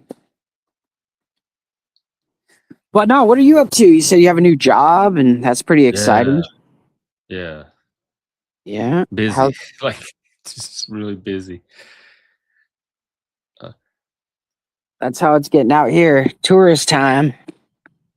Oh, yeah, for the summer. So you're staying where you are for a while? Yeah. Oh yeah. I didn't get to go to Mexico again this year. But that's all right. How long has it been 2 years now? It's been 2 years now, yeah. Oh. Yep. It's pretty weird, to be like, oh yeah, I haven't seen my house in 2 years, but It is weird. Do y'all have people down there that like check in on it or like keep it my clean neighbor, yeah, my neighbor is a security guard of the whole like area. Oh, okay. And like when I say neighbor, like you saw how close the houses are together. They're like literally on top of each other. So nobody's gonna be doing anything to that. And then I have some spiders in the cobwebs. yeah, but we have people stay there every once in a while, like firefighters or people in the Rotary Club. And so when they stay there, we clean it. We pay to have it cleaned. And so it's tidy, No mice, no none of that crap. We got to get it all cleaned up for the guests. Yeah, no snakes. Do they have snakes down there? Yeah, there's snakes and scorpions. Those are scary, dude. I never want to wake up with a scorpion in the bed. Have you? No, but other people have. Oh, When they live there like all summer, they live there all year. So, holy shit, it's mosquito season again. you'll have that up in Maine? Yeah, we have 2 What do you do seasons. for them? What's y'all cure? Prevention? Garlic, lots and lots of garlic. Like eating garlic? Yeah. Oh. Does that work? Raw garlic? And B vitamins. So y'all don't do anything like with the air or any kind of spray or off or anything like that? I don't. I mean, I don't. I don't stay outside long enough to like get eaten alive. Oh. Just through diet? B vitamins and that Skin So Soft stuff. Yeah, from Avon? Yeah. Yeah. Everybody was using that down back home. Some kind of weird. It's weird, but it works, I guess. So Yeah, it worked. Whatever's in it. But I put Avon on the map for a lot of people. So what do you have coming up then? Like project wise, besides the video game?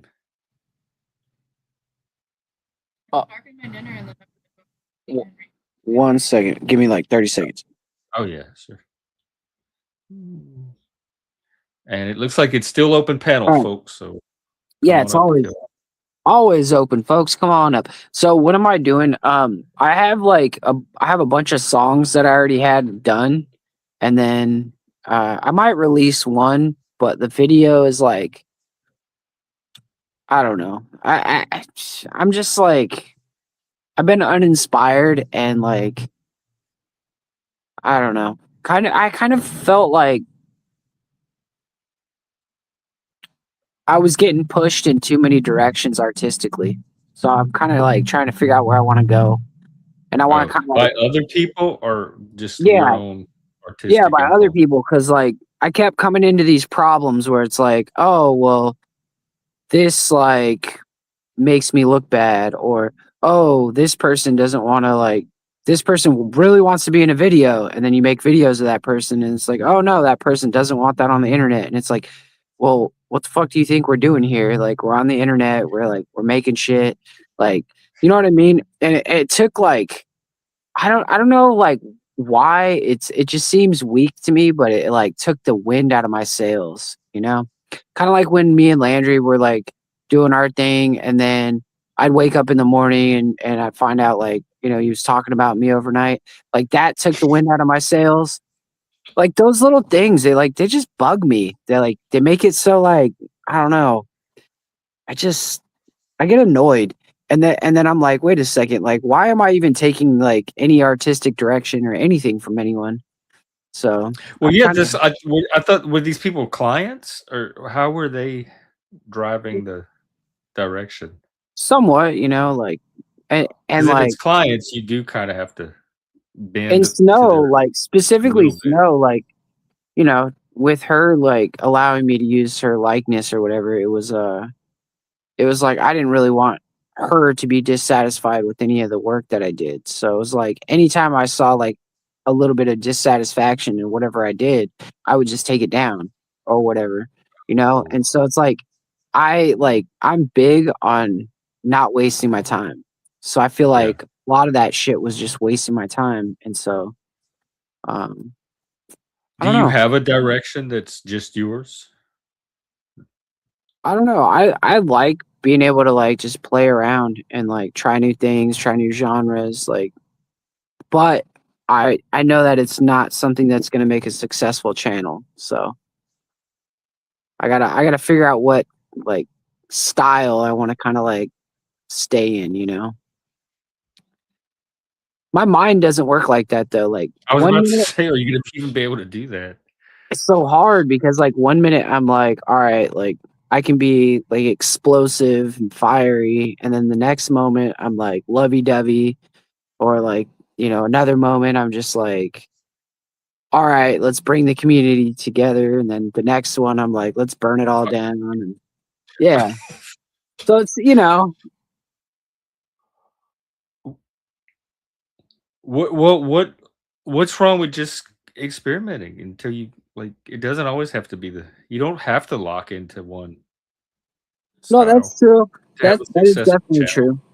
But I've had like a like ever since this like most recent roadblock, I've had like writer's block.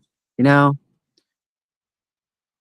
that's my biggest thing. Is Like like, creatively, yeah, did the video game help at all? Because that was something new from you.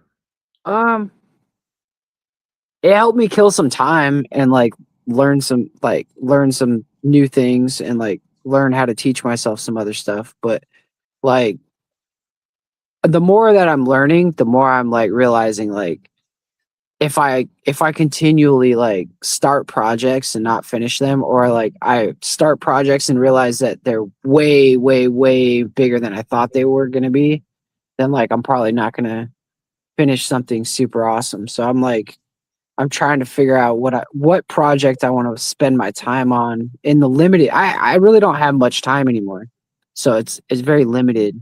Um, so right now my time is mostly spent on learning all the different AI platforms, and then trying to figure out which one I'm going to keep, which one I'm not going to keep, and which one I'm paying for. Because like I also have to, you know, consolidate on that because at the moment I'm spending like $500 on that a month. Wow, all the AI services. Yeah, yeah. So it adds up. Well, I mean, it's definitely paying off in output, but damn.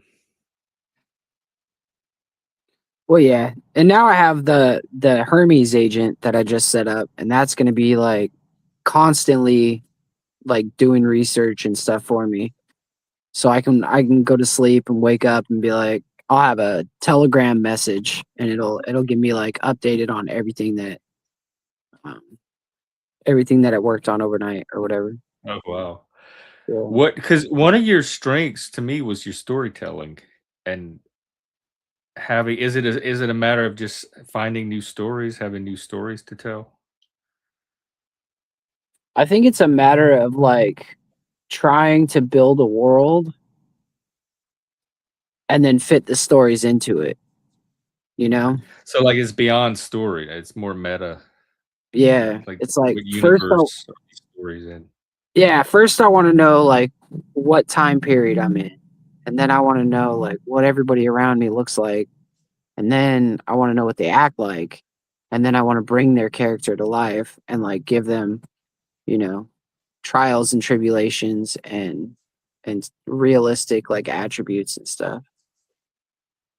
Yeah, that sounds like a direction. Like a very productive direction. What time periods are like calling to you most? I like the early 1900s is my favorite. And then like 1960s ish, like in a post apocalyptic like nuclear like Or like world. that atomic age kind of Yeah. looking. Like Yeah. where technology hasn't really like got to where we are yet, but it's you know, it's to that point where like humanity can be erased or has been erased and like bringing it like rebuilding it or something like that would be cool. Like doing like a humanity was fucking nuked off the planet and then like a couple people came together and like started it again or something. Oh. We had talked about that Fallout game too. I know you had worked on that. Yeah, I really wanted to play that, but the thing with that is like it's tough to get us all together and then on the same days, you know. Yeah, even more now that I'm working, it's even harder.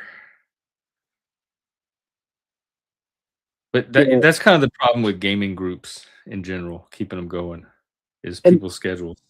that's why though, like gaming groups, like if you maximize your people, you know, your potential, and you get like, let's say the game only needs 5.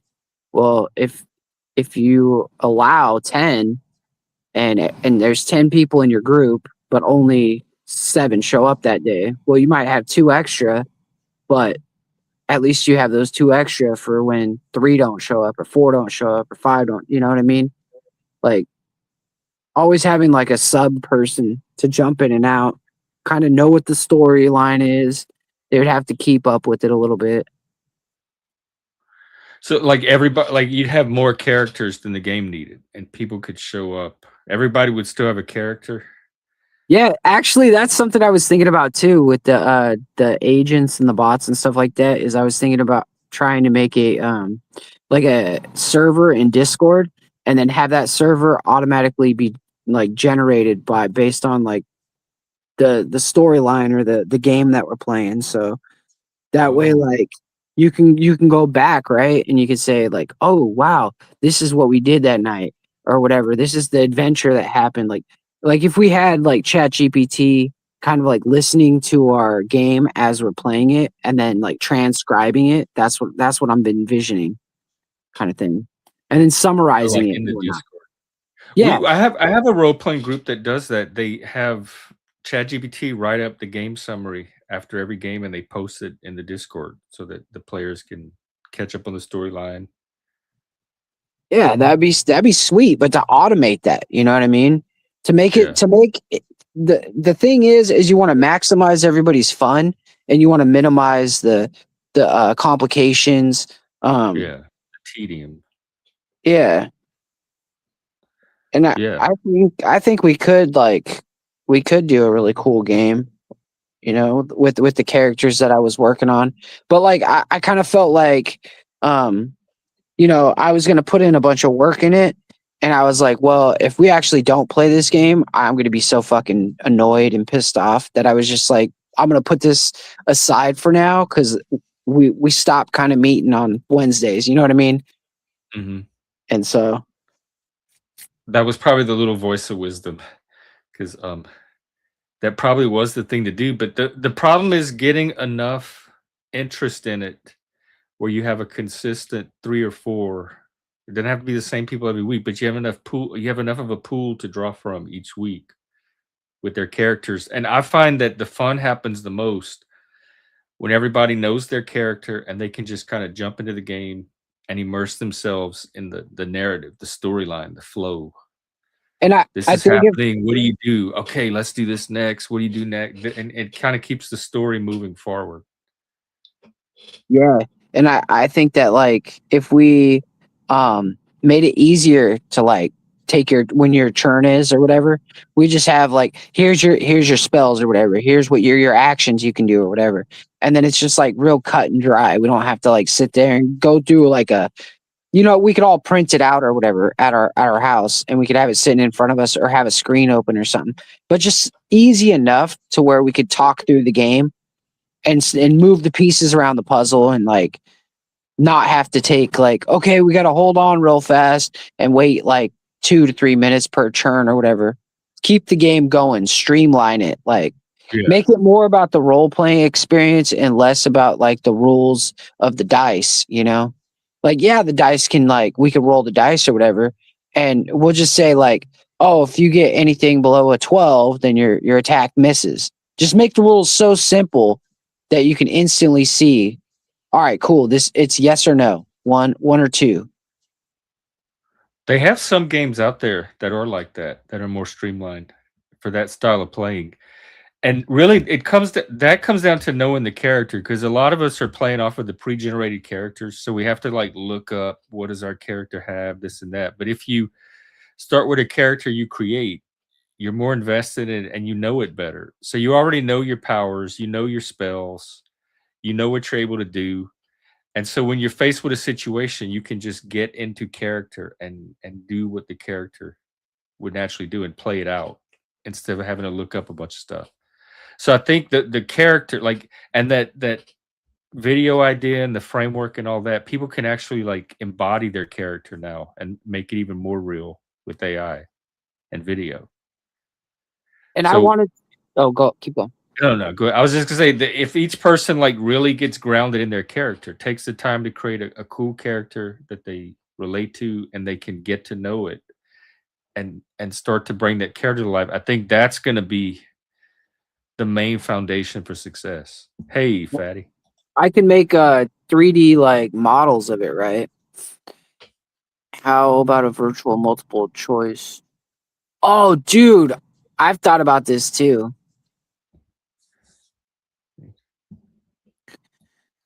That's kind of like what some of the D&D modules do. So this is what I was thinking on this part right here is I was thinking of making like a short, right? Or a video. You go into the 2-minute video and then all of a sudden it gives you a choice. Do this or do that. Click the button, right? You click the button and it takes you to another video. And then you're on that video, right? And then it gives you a choice. And it's like, okay, well, all right, let's go here. So you click that one. So it takes you from one video to the next. It's like, do you want to go left or do you want to go right? So if you click right, you're not going to know what happens on left. You know what I mean? They have I've seen those. They have those, like those. They have it on Choose Your YouTube. Own Adventure videos. I don't know about on YouTube, but I've definitely seen them before. And then sometimes in training videos, they have ways for you to click on the video and choose certain options to go to different parts of the training too. Oh yeah, that's So true. that mechanism is definitely exists. It's out there. There's some kind of way to do that with video. It's just figuring it out. But I think it's a great idea. But that would take a lot of time too. But back to the D&D thing. Like I think that if oh shit. Big ass mosquito. Got him. So yeah, back to the game. If like I wanted to create like 3D models of people's characters, and then I wanted to create like little tokens of people's characters, and then I wanted to create cutscenes and stuff. And let's say like if this happens, then bam, we throw the cutscene on. If it doesn't happen, then we save that for later, right? But you have it there, and these are the characters. And after the initial game, what would happen is Jeff's character, it wouldn't just be Jeff's character anymore. It would be like the character that we release the game to the public with.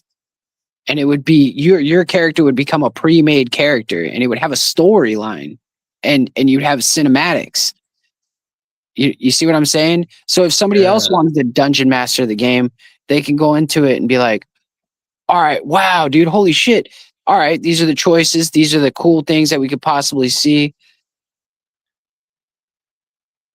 I don't know, sell it as a package kind of thing, or not even sell it, just give it to people. So how close are you to being able to do something like that already? Like Um, what else would it take?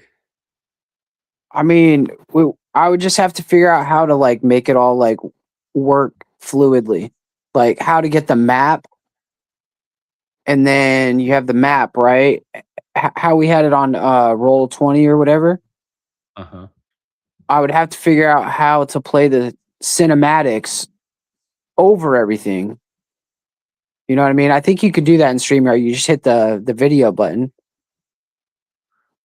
Yeah, if you upload them as a clip ahead of time, you could Yeah. do it as a video clip. So if we did Sometimes you can that, just share a screen. right, we could just it could be something like that, and then you just play it over the game real fast. You know, and if you're a smooth enough like operator, you can make it look like, you know, you could follow along the dialogue and then be like, bam, you know, right at the right time.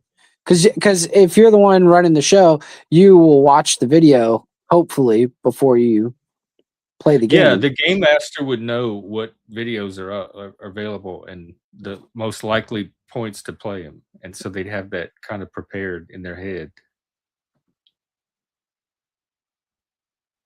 And actually, this is helping me out because I'm thinking that I can possibly set my automatic agent up to like continually learn how to become a better dungeon master and stuff like that, and then it'll keep learning.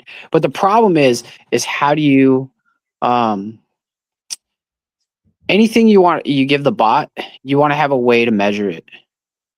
Right now, Korea has unlimited image creation.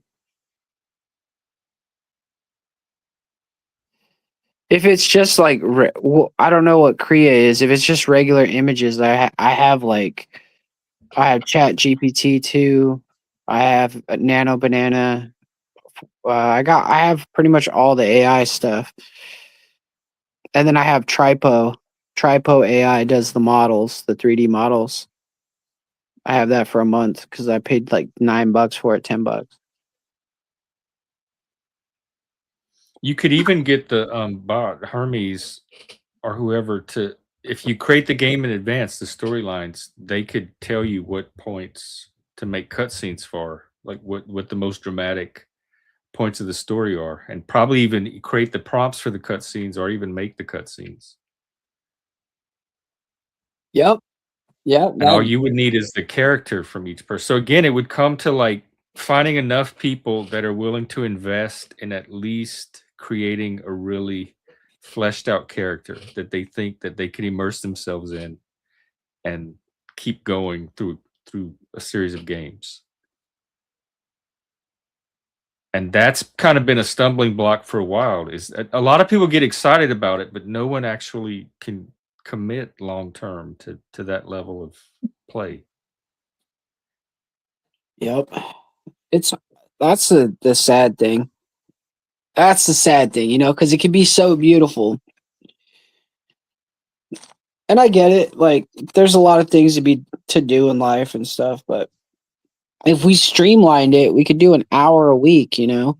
Just an hour out of Yeah, somebody's it would life is not advance that the much. storyline. If we have enough, just a few interesting characters for people to get like hooked into, and then a basic storyline each week, they could check it on the characters, see what's up with their favorite characters, and then advance the storyline a little bit each week by an hour. That's perfect.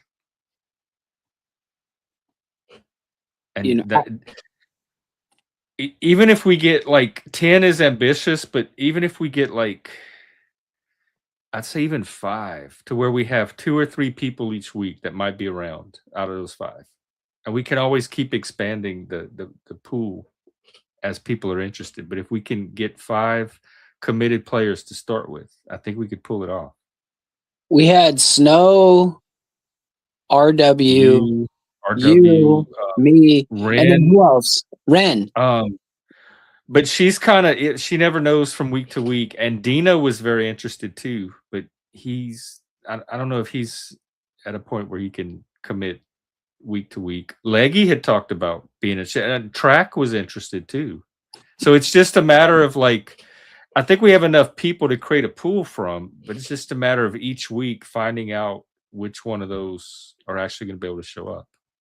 So we'll know what characters we're working with. Copy that. You have Panelverse tarot cards. Do you have Moose? Me and Moose? I want one. I'm probably the devil. I don't know what Moose would be.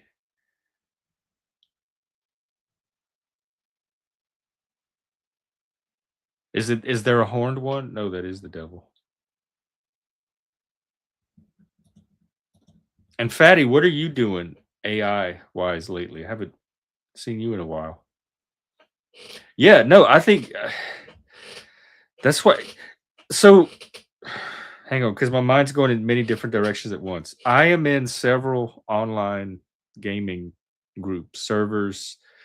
It's people that are looking for games, looking for players, etc.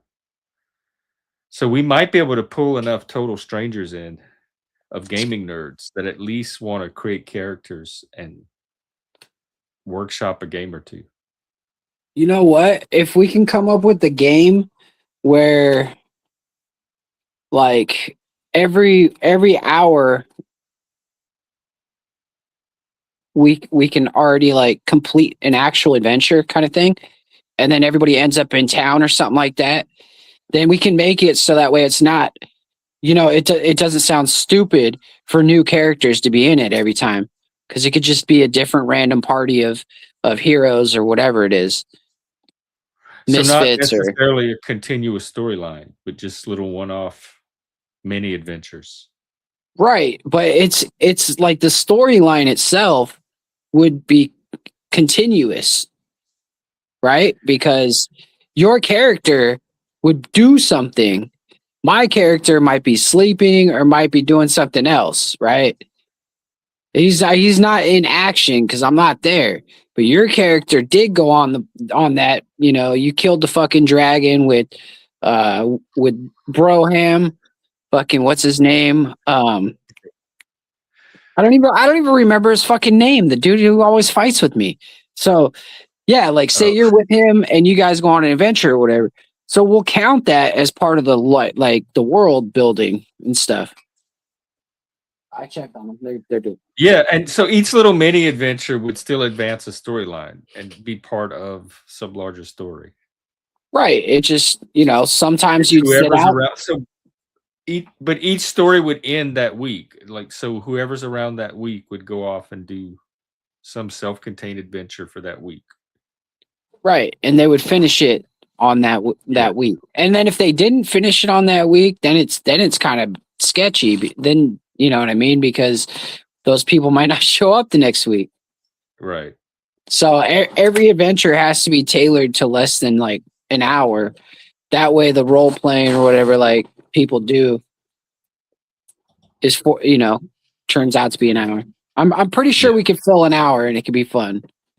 Yeah, I think all of that too. It's just finding the people, and I think we have a good potential starting core, but I think we need to fill it in with maybe 2 or 3, 4 more committed, reliable people, and then we have a good base to work with, and then figure out what game and getting characters going.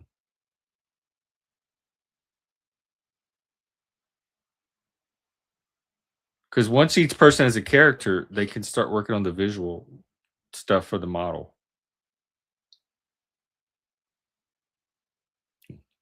That's the biggest thing, right? Is because like everybody would have to pick their character, and then we could put them in the tavern or whatever, and they could just sit there.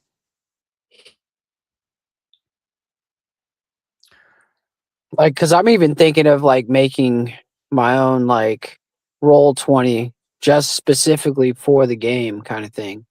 With the Would it be map the and Fallout everything. one, or one that you create? I don't know. It has to be like we would create it. I think it would be a group consensus because like we need input to be, we need them to be as excited as I am about Yeah. something. Otherwise it's not going to work. They're not going to show up. They're going to be like, oh fuck it, I'll just kick back and watch TV or fuck it. So then we can do two things. We can gather the group, the initial, like the current group, and get us together one day and discuss it and see what we come up with. And or we can put something together that I can put in these gaming forums, and that'll probably draw a whole bunch of people. There's always people looking for online games.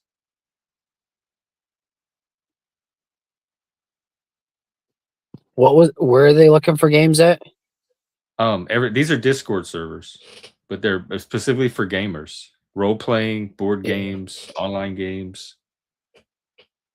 And people post all the time, "Hey, wanting to start this game, looking for players. Here's the scenario." How do you find these places? I don't know. Well, I'm a board gamer, so I'm involved in gaming networks. Some of them are local, some of them are. No, I don't know. I just find them through other people. No, it's fine. I need you to send me the Discord server though. Oh, okay. Yeah, Yeah, because I don't have any Discord servers. because you keep leaving. Well, I had to delete my other accounts because I want them to be connected to this email. Because this email is connected to all my AI now. I want my stuff to be connected so that way it's not connected to all my personal stuff. It's connected to like a closed network loop. Does that make sense? Instead of having it in my personal email where I get like all my emails from work or whatever and from my family, I have it in a email that only gets emails from what I like AI stuff. Later, fatty. Oh, so everything runs through AI now. Right. Well, like it's through Google still. It's just a different email. It's just a clean, fresh email that doesn't have any personal stuff on it. Yeah. Because what I want is like I want to make sure like, pictures of my daughter and stuff doesn't get into the like all that shit. You know what I mean? So Yeah. I'm using that as like a closed loop kind of system to like keep my data safe or whatever. I'm testing it out, seeing what it is. We'll see what's going on. But yeah, I mean, if game night's gonna go on and we want to create characters and stuff like that, I'll make them and whatnot. But this is what I'm going to do. I'm going to start mentioning it on the show, and we'll do the existing people. So whoever's interested currently, and we can meet one day and at least lay something down, and then I can take that something if we need to and try to use that to recruit additional players. But I think if we start with the little group we've currently been playing with, we can pin some of the initial details down.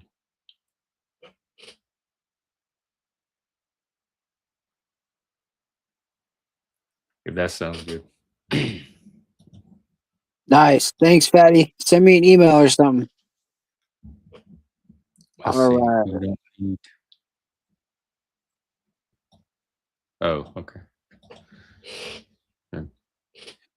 Well, yeah. Where is everybody today? I don't know. It's been I've been busy, so I don't really I haven't been on this thing for a while. I don't know if like what the current state of it is, but it seems slow lately in general, just for everybody, like all the panels. Maybe it's springtime. I don't know. It is that time of the year where like it's buckled down. get everything done, get everything ready for the season. All the tourists just got here, so like it's too late now to get it all done. But there was no actual springtime here. It was just like winter to like bam. Oh, did the tourists show up? Oh yeah, they're here. They're here Oh, now. okay. They are here. It's I don't mind it because I don't live in the area I used to live in. So I'm more in a different like small city, and I live towards downtown. So if I want to go downtown, I could just walk. Oh, nice. But our downtown compared to your downtown is like 1 block. No, 3 blocks. What? Yeah. Well, like just a cute little downtown. Yeah, I'll have to film it for you later. It's fucking Yeah. hilarious. We have a little theater or whatever. Well, that's cute. Do y'all have like festivals and block parties or stuff like that? Community events? There's always something going on at the library, and then sometimes they do stuff at the park, the local park. Are you Then having Pride this month? they always have something going on. They have it in Bangor usually. Bangor is like the big city, and so That's the they nearest usually city. have one down there, and then they usually have something in Bar Harbor. I don't partake in any of that stuff, but I don't partake in any of the stuff for straight people either. Like I stay away from crowds. I don't really like that So shit. no straight pride for No you. straight pride, no like none of that shit. Like I'm not, you know. What about dad pride or Yeah, family pride? yeah. You know, like I don't know like pride, but I mean like yeah, definitely like I'm proud to be a father. Yeah. I enjoy it. It drives me nuts at times, but like Dads are special people, I'm telling you. There's nothing like a dad. There's nothing like a mom either, but there's nothing like a dad. that's the damn truth, dude. Oh man, I'm about to smoke this up right here. Um, What's on the grill tonight? nothing on the grill. Nothing on the grill. My wife already made dinner. It's inside Oh, waiting. what? Does she do most of the cooking? Lately, yeah. But I'm gonna get back into it. I enjoy cooking. I enjoy watching people eat. Um, I Oh, enjoy the smiles that it brings and stuff. I enjoy like the conversation that comes along with food. I think yeah. food is something that uh, food can bring people together. Food can Oh, definitely like good food. dude, food is like one of the main tools in community building. You wouldn't believe the power of food to bring people together. We have a bunch of J1s, and so they're a bunch of like college, pretty well to do young students from out of the country, and we have 3 from Thailand right now, and it's very interesting because like before anything they're like, oh, I'm a cook and like I'm gonna cook for you, and I was like, oh sure, damn. I was like, oh, right there like alone I was like, okay, you won. Like you didn't even have to like you didn't even have to go forward, like you haven't even started your job yet, but like the fact that you're gonna cook for us, like that's awesome. So what I did was I went and got some burger meat and got some buns and stuff, and like I went and grilled up like burgers for the entire staff. I was like, dude, that the welcome to America. This- Did they end up, have they cooked yet? Not yet, not yet. They just got here. So like Oh, they haven't even like had much time to like settle down and stuff. They just so work what like is 2 days. J1? That's a legal process they Yeah, can use. some kind of like legal thing where like they come from out of the country. They're still college students, and then they work like full-time jobs, and Why? And you go have to to give them. college?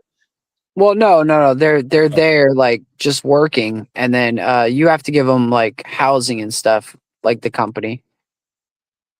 Yeah, What? yeah, because they're like summer help because this place doesn't have enough workers to support the tourists, so like they have to import people. Are you serious? So there's like not enough high school kids there that want something to do for the summer? No, there's like millions of people who come through here. Like, it's a lot of people. It's tons of people. Oh. Like one of the And so nearest they just come towns from is only 3,000 people. So you know what I mean? They only come during the summer too, like spring, summer, fall, and then all winter they're gone. So it's not a good place for like 100 million people to come move to and not have jobs during the winter. yeah. Do a lot of the businesses use them? Oh yeah, tons of them. All the hotels, like the big hotels in Bar Harbor and stuff. 200-room hotels. Well, that's good. I guess that's good. It gives them an opportunity, Yeah, and you the get some good casinos time use out of them it. back in Nevada. Like they would always have people from the Netherlands and Australia and all kinds of different places.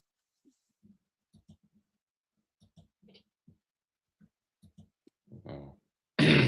Yeah, it's a normal thing here. Like back in California, it wasn't, but like here, it's totally normal because the What are you doing? population, huh? Oh, go ahead. The population just doesn't like support the amount of people that come here and need to be served. There's just not Yeah, enough people to serve them, and then there's also cruise ships that come through. So like there's hundreds of people on the cruise ship that get off and come to town. So, plus all the people driving in. It adds up to a lot of people. It's a national park like right here. So it's a really Arcadia. hot spot. Acadia, not Okay. not Arcadia. Arcadia Oh, is somewhere else. okay. Arcadia. Yeah, everybody keeps telling me I should see it. What? How did they do it in California? You said that's not what they did in California. I don't remember them having J1s in California. Oh, But I didn't work for like huge companies. I worked for like Starbucks and the weed company and you were a barista. yeah, I was going to be Oh, a that's coffee what I'm master. doing. Huh? I was going to be a coffee master, but the year that I went to be a coffee master, they decided to like suspend the program. Are you? What is a coffee master? Well, it was a program that Starbucks had that was like a sommelier of like coffee. Oh, wow, I had moves. I had no idea. That's what I'm learning right now. Is how to use that machine. Oh yeah, man, it's fun. Eh, it's interesting. It's okay, I guess. I It's a mean, job. the machines aren't the funnest part. I like talking to people. Oh yeah, no, that's definitely my favorite part. Is the people. Yeah. How long were you there? Uh, like 4 years. I was a supervisor. Oh man, They I didn't paid know. pretty good money. So I was like, why not? Wow. Well, I feel honored now. I'm in a worthy field. It's a good job. I mean, you're serving others and you get tips and I don't know, you get paid and go home. Yeah, I love hospitality. That's my favorite part of it. Making people feel But Jeff, we good can continue at home. talking we can talk off stream. We're just hanging out now, and it's a rainstorm now, so I'm gonna head out. Okay. So I'll hit you up All in a right. sec. Good talking. Great talking Okay. with you too, Take and care. hopefully we inspire someone to join our game. Peace. Yes. Okay. Take care, Moose. All right, everybody. That was a surprise false ending. That was a pleasant false happy ending. That didn't sound okay. Let me just end it. Now we're gonna do the real ending. And like I said, I'll be out tomorrow, 3 p.m. Eastern, noon Pacific. That's our show for today. And I'll see you then. All right.